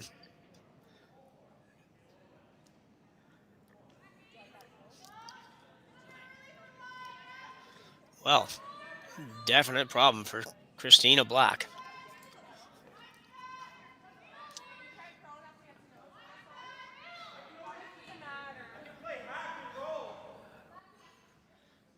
Looking to slash this one in. You're only going to get rid of one. Carly's saying, what about we just come around, tap the red back so that we're number two.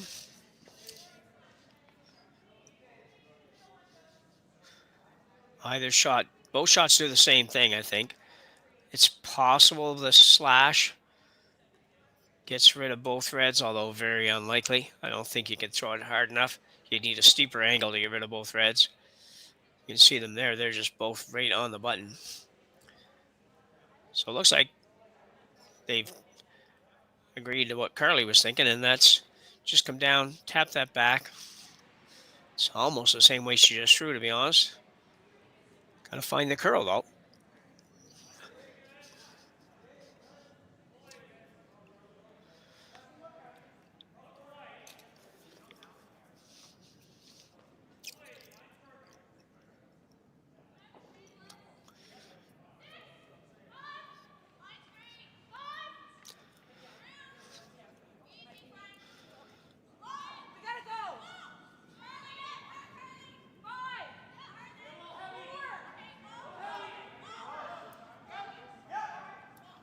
Probably not even actually, as I see the way she's throwing here, not even trying to bump that. She's actually just trying to make sure that it becomes very difficult for Corryn Brown to score three. So she's done that on the outturn side. So now the question is, can Corryn find enough curl here? She has to get probably inside the 4-foot circle by a couple of inches to score three. That's not going to be easy. We keep talking about the curl here, and we do see lots of curl, but she hasn't got a lot of room to work with. Probably has about a couple of feet maybe in length as far as weight goes. On its way. Sarah Colton indicating might be hot. I say indicating that just because she just put her hand down, meaning it's probably a little late side.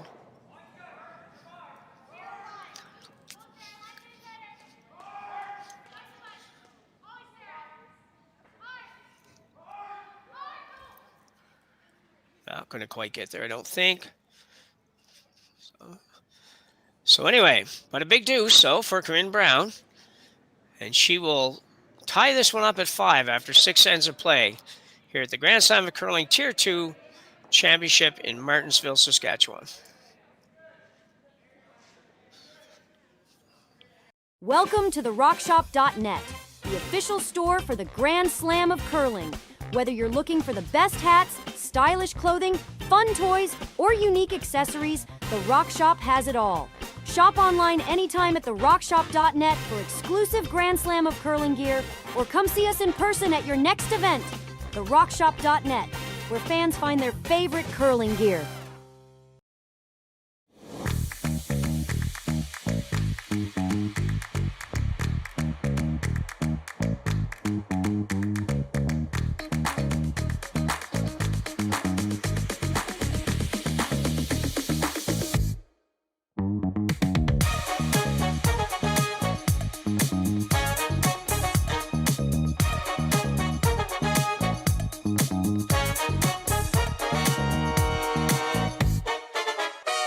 Developed over a decade in collaboration with the finest ice makers this side of the Atlantic, the Pebblehead PB5 is nothing short of a triumph of sophistication and craftsmanship. Weighing less than half its lumbering copper predecessors, yet boasting tenfold their durability, the PB5 delivers perfect, consistent ice, time after time. The PB5 by Pebbleheads.com, the apex of ice-making ingenuity for the roaring game of curling.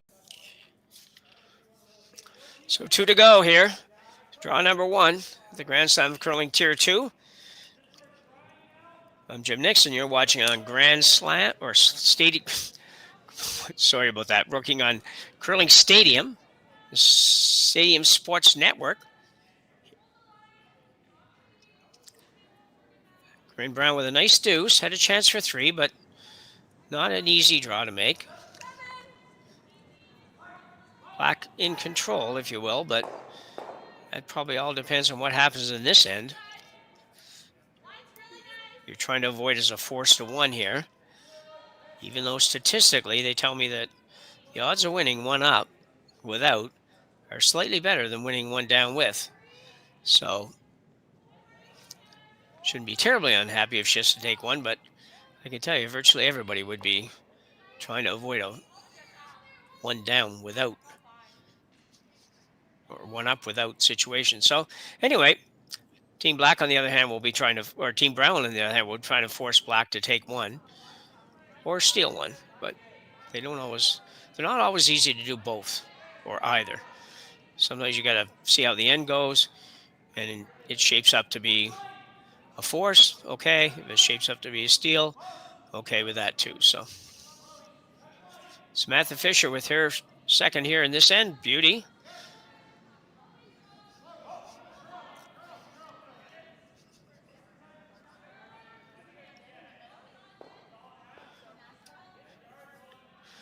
Carly Everest, lead stone for Team Black.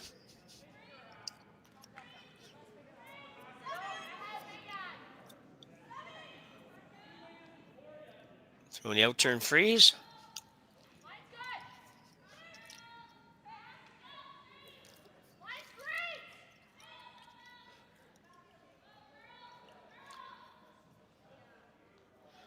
Joe trying to get it to hop in there a little bit.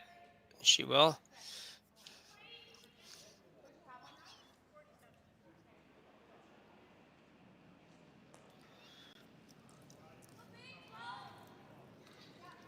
Sarah Colton now, second stone.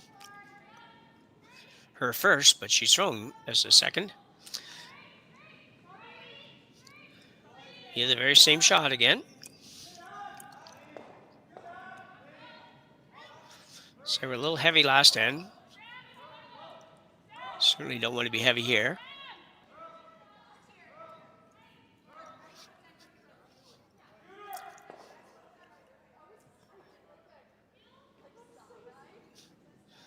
Not a bad result.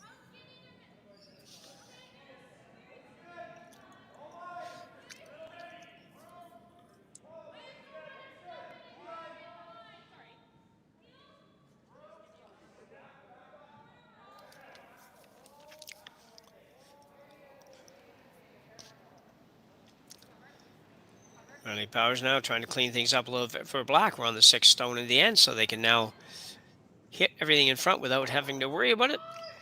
She'll peel the high one off.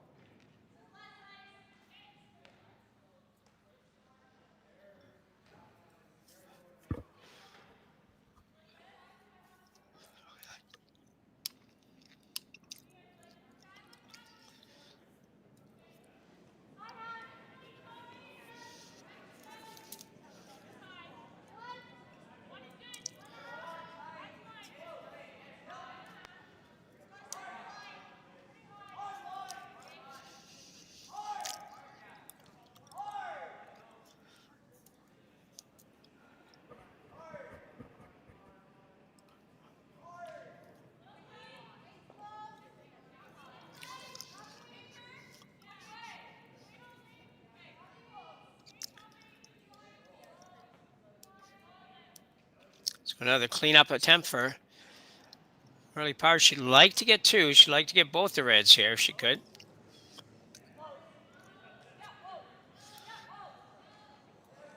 It's close. There you go. Great shot.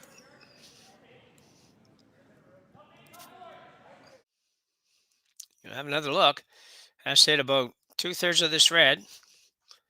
Carly's so smooth, even on the big weight shots. Ghost Sweepers actually didn't have to do anything, just a little light clean. Made Christina's job easy. Bang on the red, on the yellow, on the red. So did a lot of things. Got rid of that center guard and also got rid of the shot rock. Still good position for Corryn Brown, though. Got a couple long guards. They're not hers, but they're guards. And you got a red corner guard, which is probably not going to matter to you. But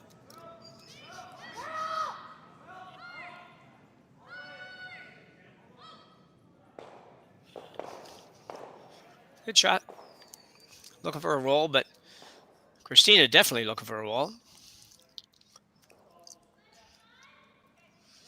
She really doesn't want Corryn Brown to make that first roll because then it puts her in a position where she could be closer to getting forced in the end.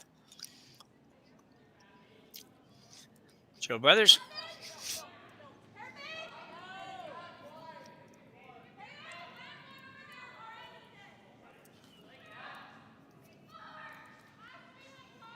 She'll be right on the nose, I think.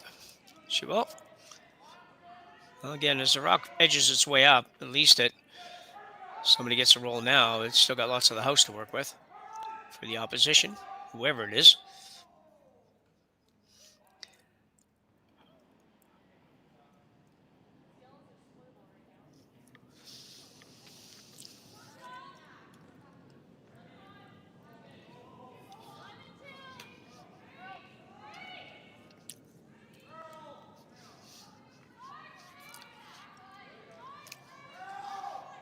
Samantha Fisher.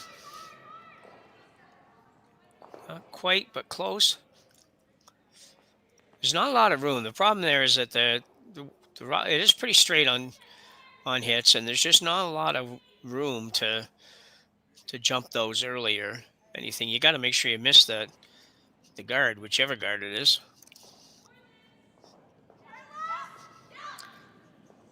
And it doesn't make a big curl or anything, so it's hard to get even the inside roll.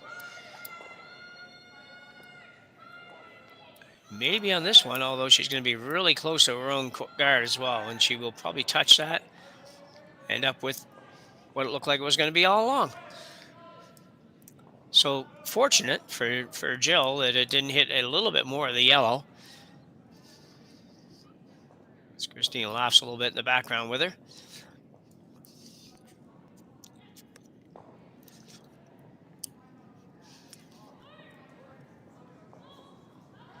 So Corryn now playing the hit again. You're only going to have about, I don't know, if she rolls a little bit, she might get 3/4 of the stone on the rings. But probably half a stone on the rings.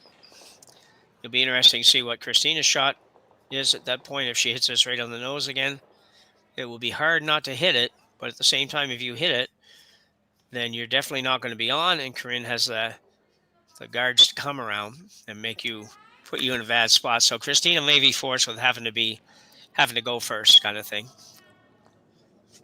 That looked like a little bit wide.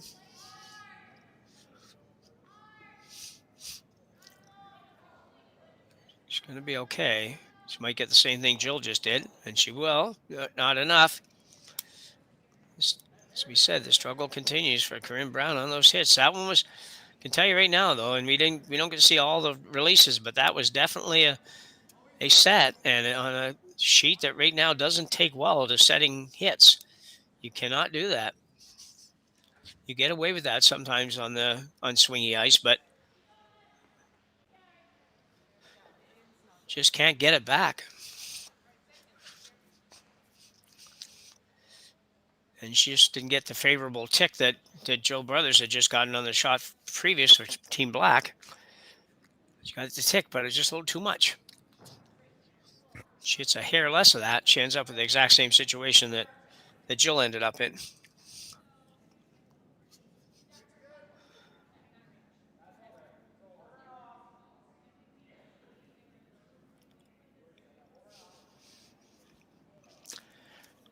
Reminder, our next draw here on Curling Stadium is at 12 o'clock local time.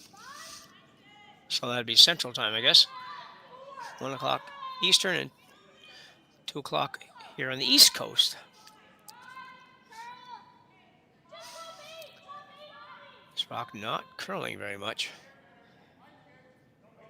It's starting to go a little now. Well, may or may not work out well.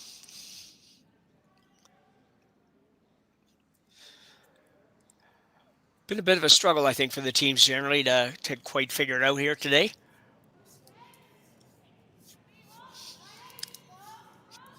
It's usually pretty simple here in Martensville.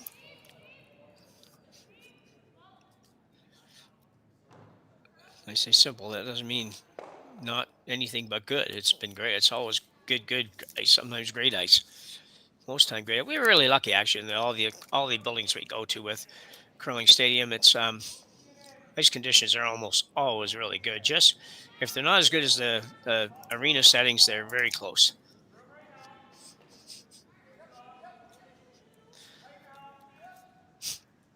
Corryn needs to make contact here. She will, but man.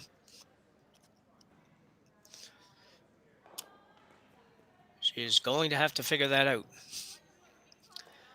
or it's going to be a very short weekend. Timeout for Team Black. I don't even know. I assume they must have clocks here somewhere. I'm not positive on that. For this event, they may not. We have very few events that we do that actually do have clocks. The Tier 1 event would have clocks, but I'm not so sure about this one.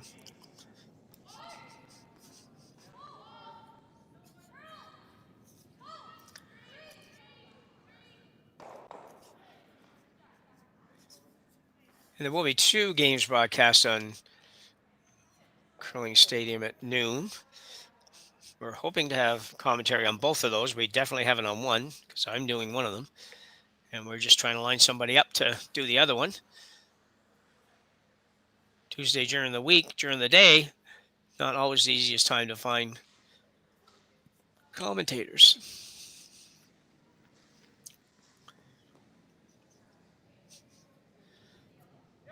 But we're working on it. So Christina Black now with a chance for 2. I don't think they could be. I'll have to see where they are. There was a chance to play a split here for 3. And they might be going there. This certainly looks like it's not a draw. Not a typical draw, anyway.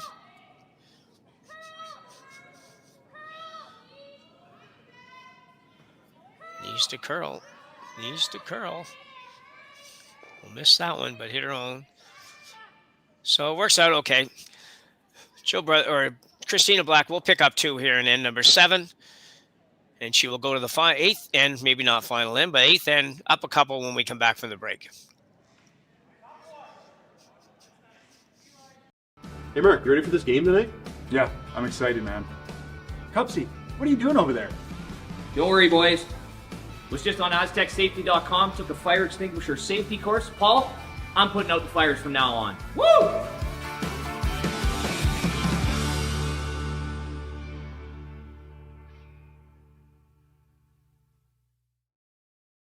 Welcome to the RockShop.net, the official store for the Grand Slam of curling. Whether you're looking for the best hats, stylish clothing, fun toys, or unique accessories, the Rock Shop has it all. Shop online anytime at therockshop.net for exclusive Grand Slam of curling gear, or come see us in person at your next event. TheRockShop.net, where fans find their favorite curling gear. Who knew after 20 years in real estate I'd have to make silly videos for Instagram and come out behind a tree? Stu, we need to do this stuff. Why can't I just door knock into open houses like I did in the old days? That doesn't work anymore. Okay, so it's because I'm sitting here behind a tree. Come use us for real estate.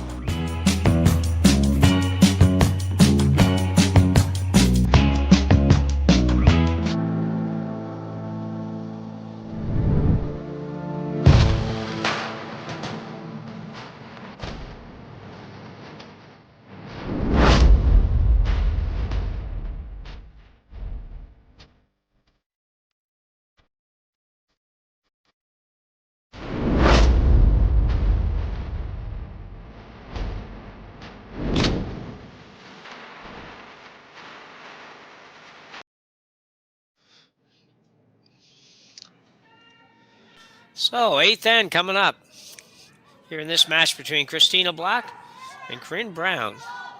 It's been a close one. I don't think either team would be ecstatic with how good the curling's been so far, but again, you got to cut everybody a little slack. They haven't been on the ice much since the trials, and probably didn't have a whole lot of time to practice here, given that this event's starting on Tuesday morning. You can only come out here so early. You have to come much earlier. It's going to be longer than being at the Scotties. So I would expect both teams to get much, much better as we move on here, because they would definitely be 2 of the top teams here. When you figure you've got at least 4 teams from the Olympic trials that are here, I would think those teams would be all, very close to the top seeds. Again, I apologize for not having looked at the whole field, but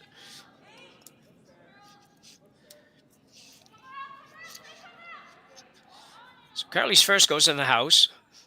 Corner guard goes up for Brown. Second, which was going to be just a little tap up on that. Rolls to the side. Not very helpful.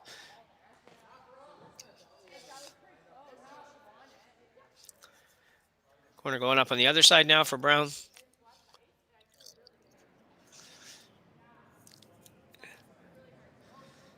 Say about the age-old debate on stack guards or cross guards. It's not really that age-old. It's only like a few years ago that they started doing that. Very few years ago that they started stacking corners on a regular basis. I'm sure it was done by somebody in the past, but it wasn't a thing, if you will. There's a nice job. Good job by Samantha Fisher. 2 nice corner guards. Very even. Probably very nice length. They aren't so far out that you can't get it buried where somebody can't just go get it out.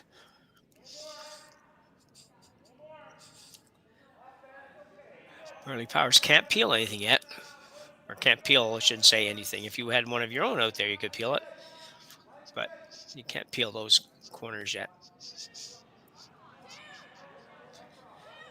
Christina calling for a short guard. More or less center line.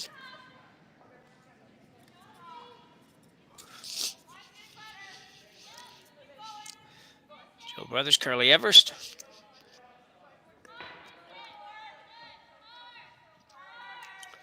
Still putting a little hop action into effect. Probably something they've been working on. It's another thing we haven't seen before. Well, really, really recently. We see more and more people doing it now. Particularly, I don't know if this is fair, but from the weekend and from what I see a little bit, it's probably some of the smaller frame people that do that a little bit to get a little more oomph down on the broom. If you're or you're a big structured person, sometimes just the weight alone you can get on the broom head when you're trying to carve something over like that is enough. Body weight is enough. But some of these, Jill probably weighs about 110 pounds or something like that. So it's hard to get a lot more weight down. So sometimes that gives it to you because you just you get your weight up over the head a little bit more. It's probably a little scary to learn for some people, but ooh, almost.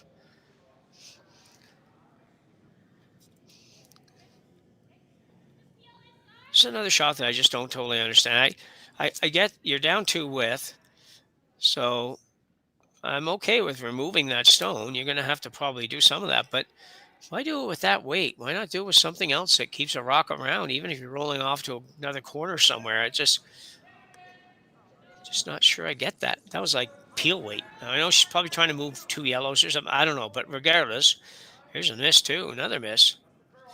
Wow. Right through the port.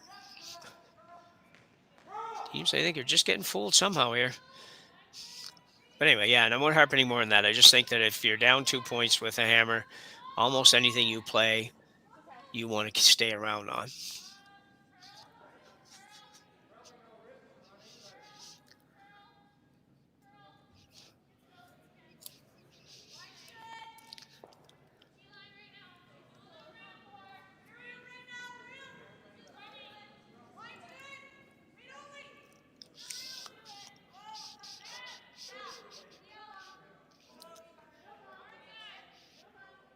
Make sure you don't go through the hole here.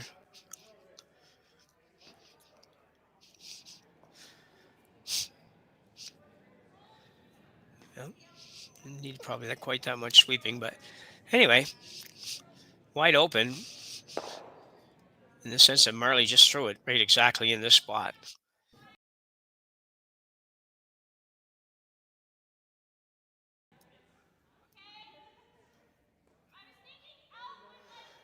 Christina would have had a very good look at Marley's coming down here and would know whether or not she was in or out of the broom, or if she threw it really good and they got to adjust the ice. So it's a nice thing about having this exact same shot. Jill's doesn't convince me that she's okay. They're trying to just confirm here what they're throwing for weight. She's showing intern at this actually.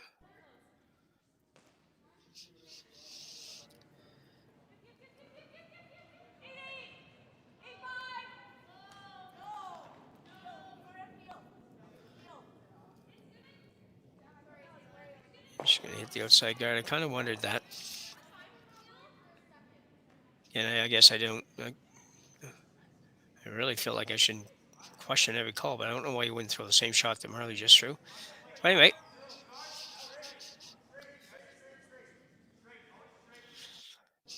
Corryn coming around the other corner now. And if she makes this good, she will have her juice set up at least. Not really anything guarded, but this one will be guarded for a minute at least.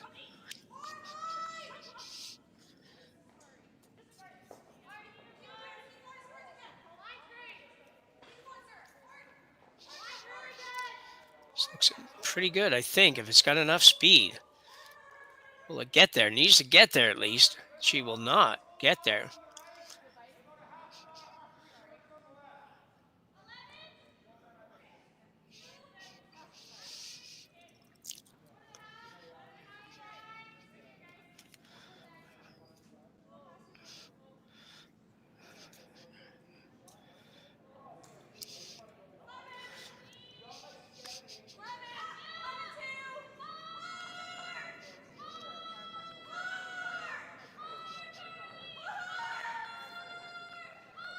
This one might get by the top one. It will not.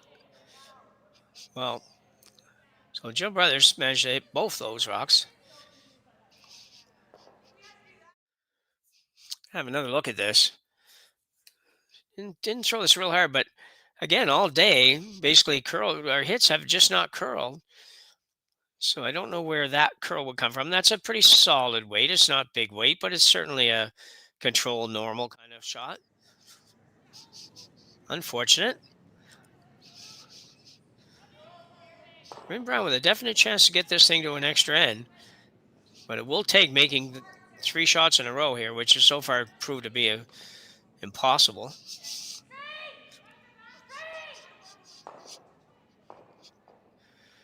Well, fortunate and unfortunate. She wasn't really trying to go there.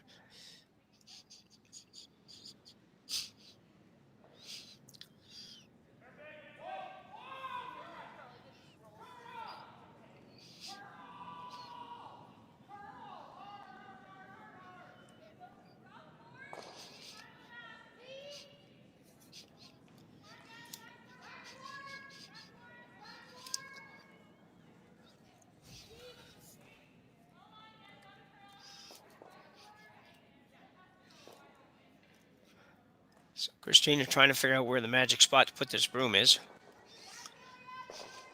On the surface, it looks like a pretty easy double, pretty routine double, I should say. But if you don't hit this probably half a rock, anything more than a half a rock, and that red one may not go out. The top red one may not go out.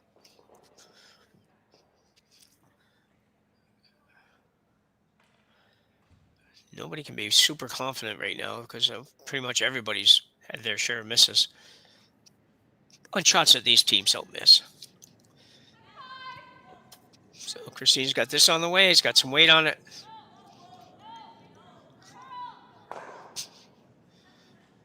This might be really good. Should be really good. No, not going to get enough of the red one to get it out. Wow.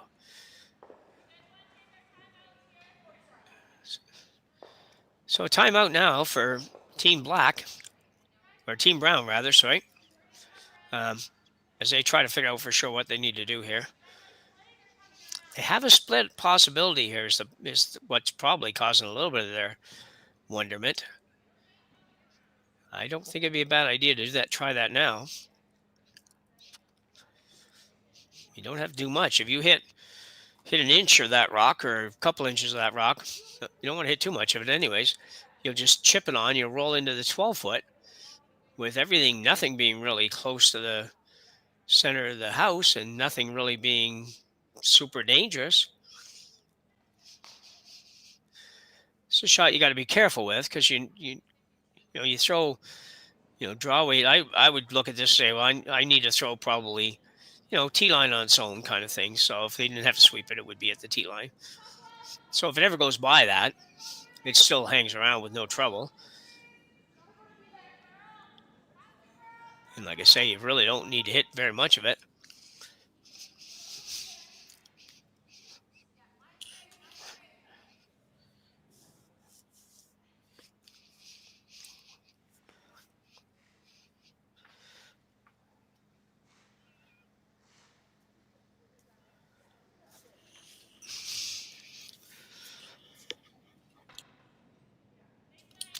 So it's on its way.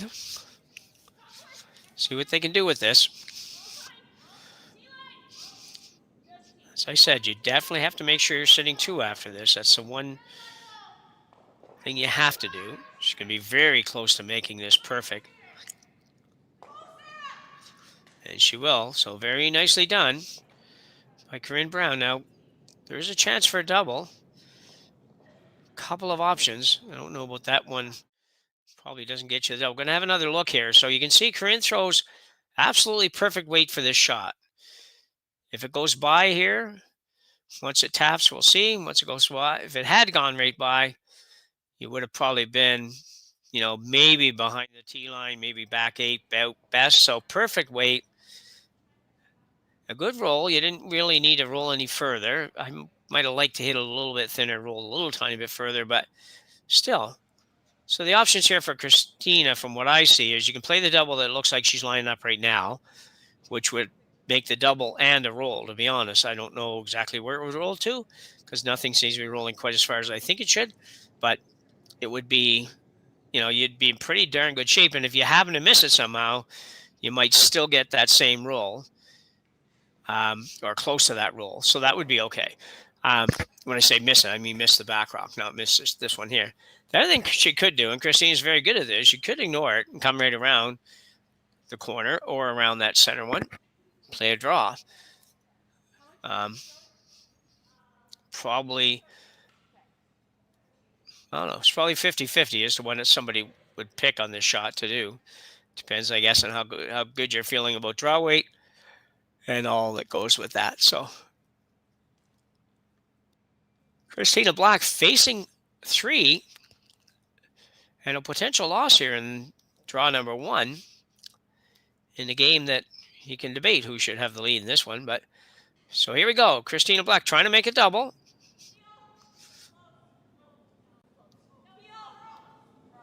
Double roll is what she'd really like to have. Can't see yet. This should be close. Really close. So she didn't make the double, but she got the roll, which is what I said. You could be. So we got another timeout. So they do have clocks now. I see the clocks back there. And obviously have 2 timeouts. So that would be her second and last, but that's okay because this is the last shot of the end. Probably not the game this time. It's going to be hard for her to go after that. I don't think she could play a short run back, no question.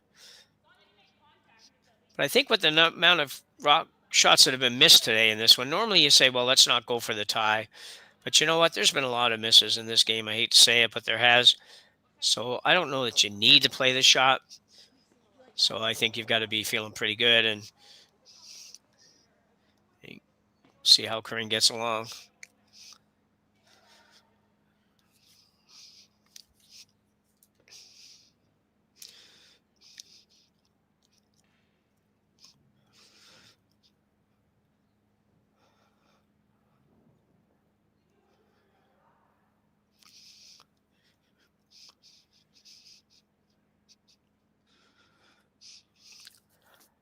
Corryn Brown with a chance to win this one on her final rock. Takeouts have been a challenge. I hate to keep saying it, but they have been a bit of a challenge for Corryn in this one. And they continue to be. But might be good enough.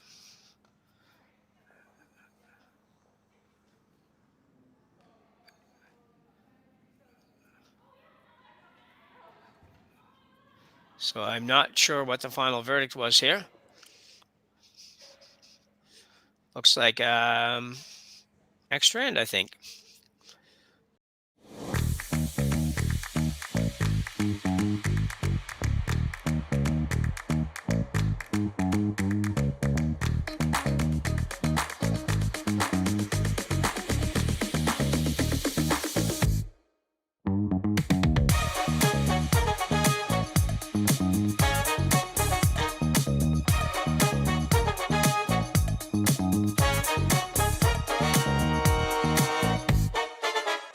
Welcome to the RockShop.net, the official store for the Grand Slam of curling. Whether you're looking for the best hats, stylish clothing, fun toys, or unique accessories, the Rock Shop has it all. Shop online anytime at the RockShop.net for exclusive Grand Slam of curling gear, or come see us in person at your next event. The RockShop.net, where fans find their favorite curling gear.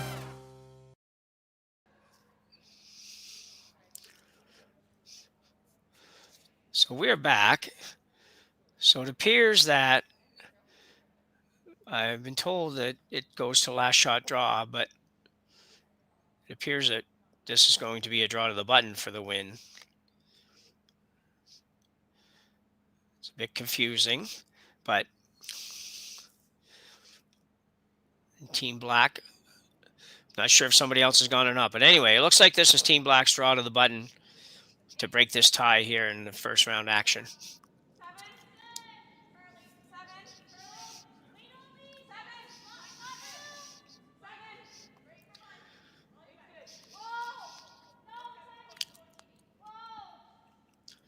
This might be a little warm. A little bit heavy.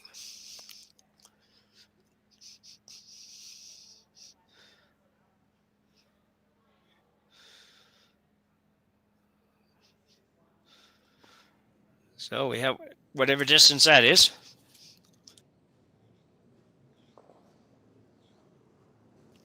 Now Corryn Brown will attempt to outdo that.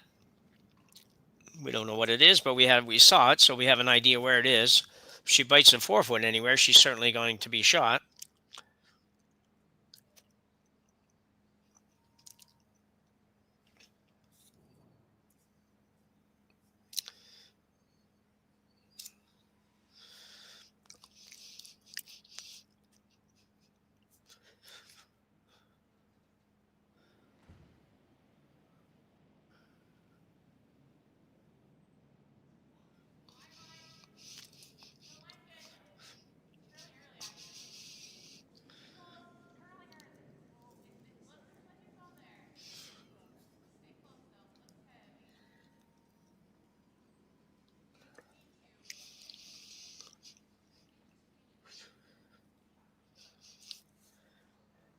And she might have struggled with hits, but she didn't struggle with a draw here in the what would be the equivalent of the extra end. Corryn Brown will pick this one up with an 8-7 win in a shootout. And we'll go to 1-0. Team Black drops to 0-1. And that concludes our time this morning here in Martensville. I'm Jim Nix, and for Jerry Gertz and everyone on our team, we say thank you very much for joining us. We'll be back here at noon for a couple of more games. Thanks very much.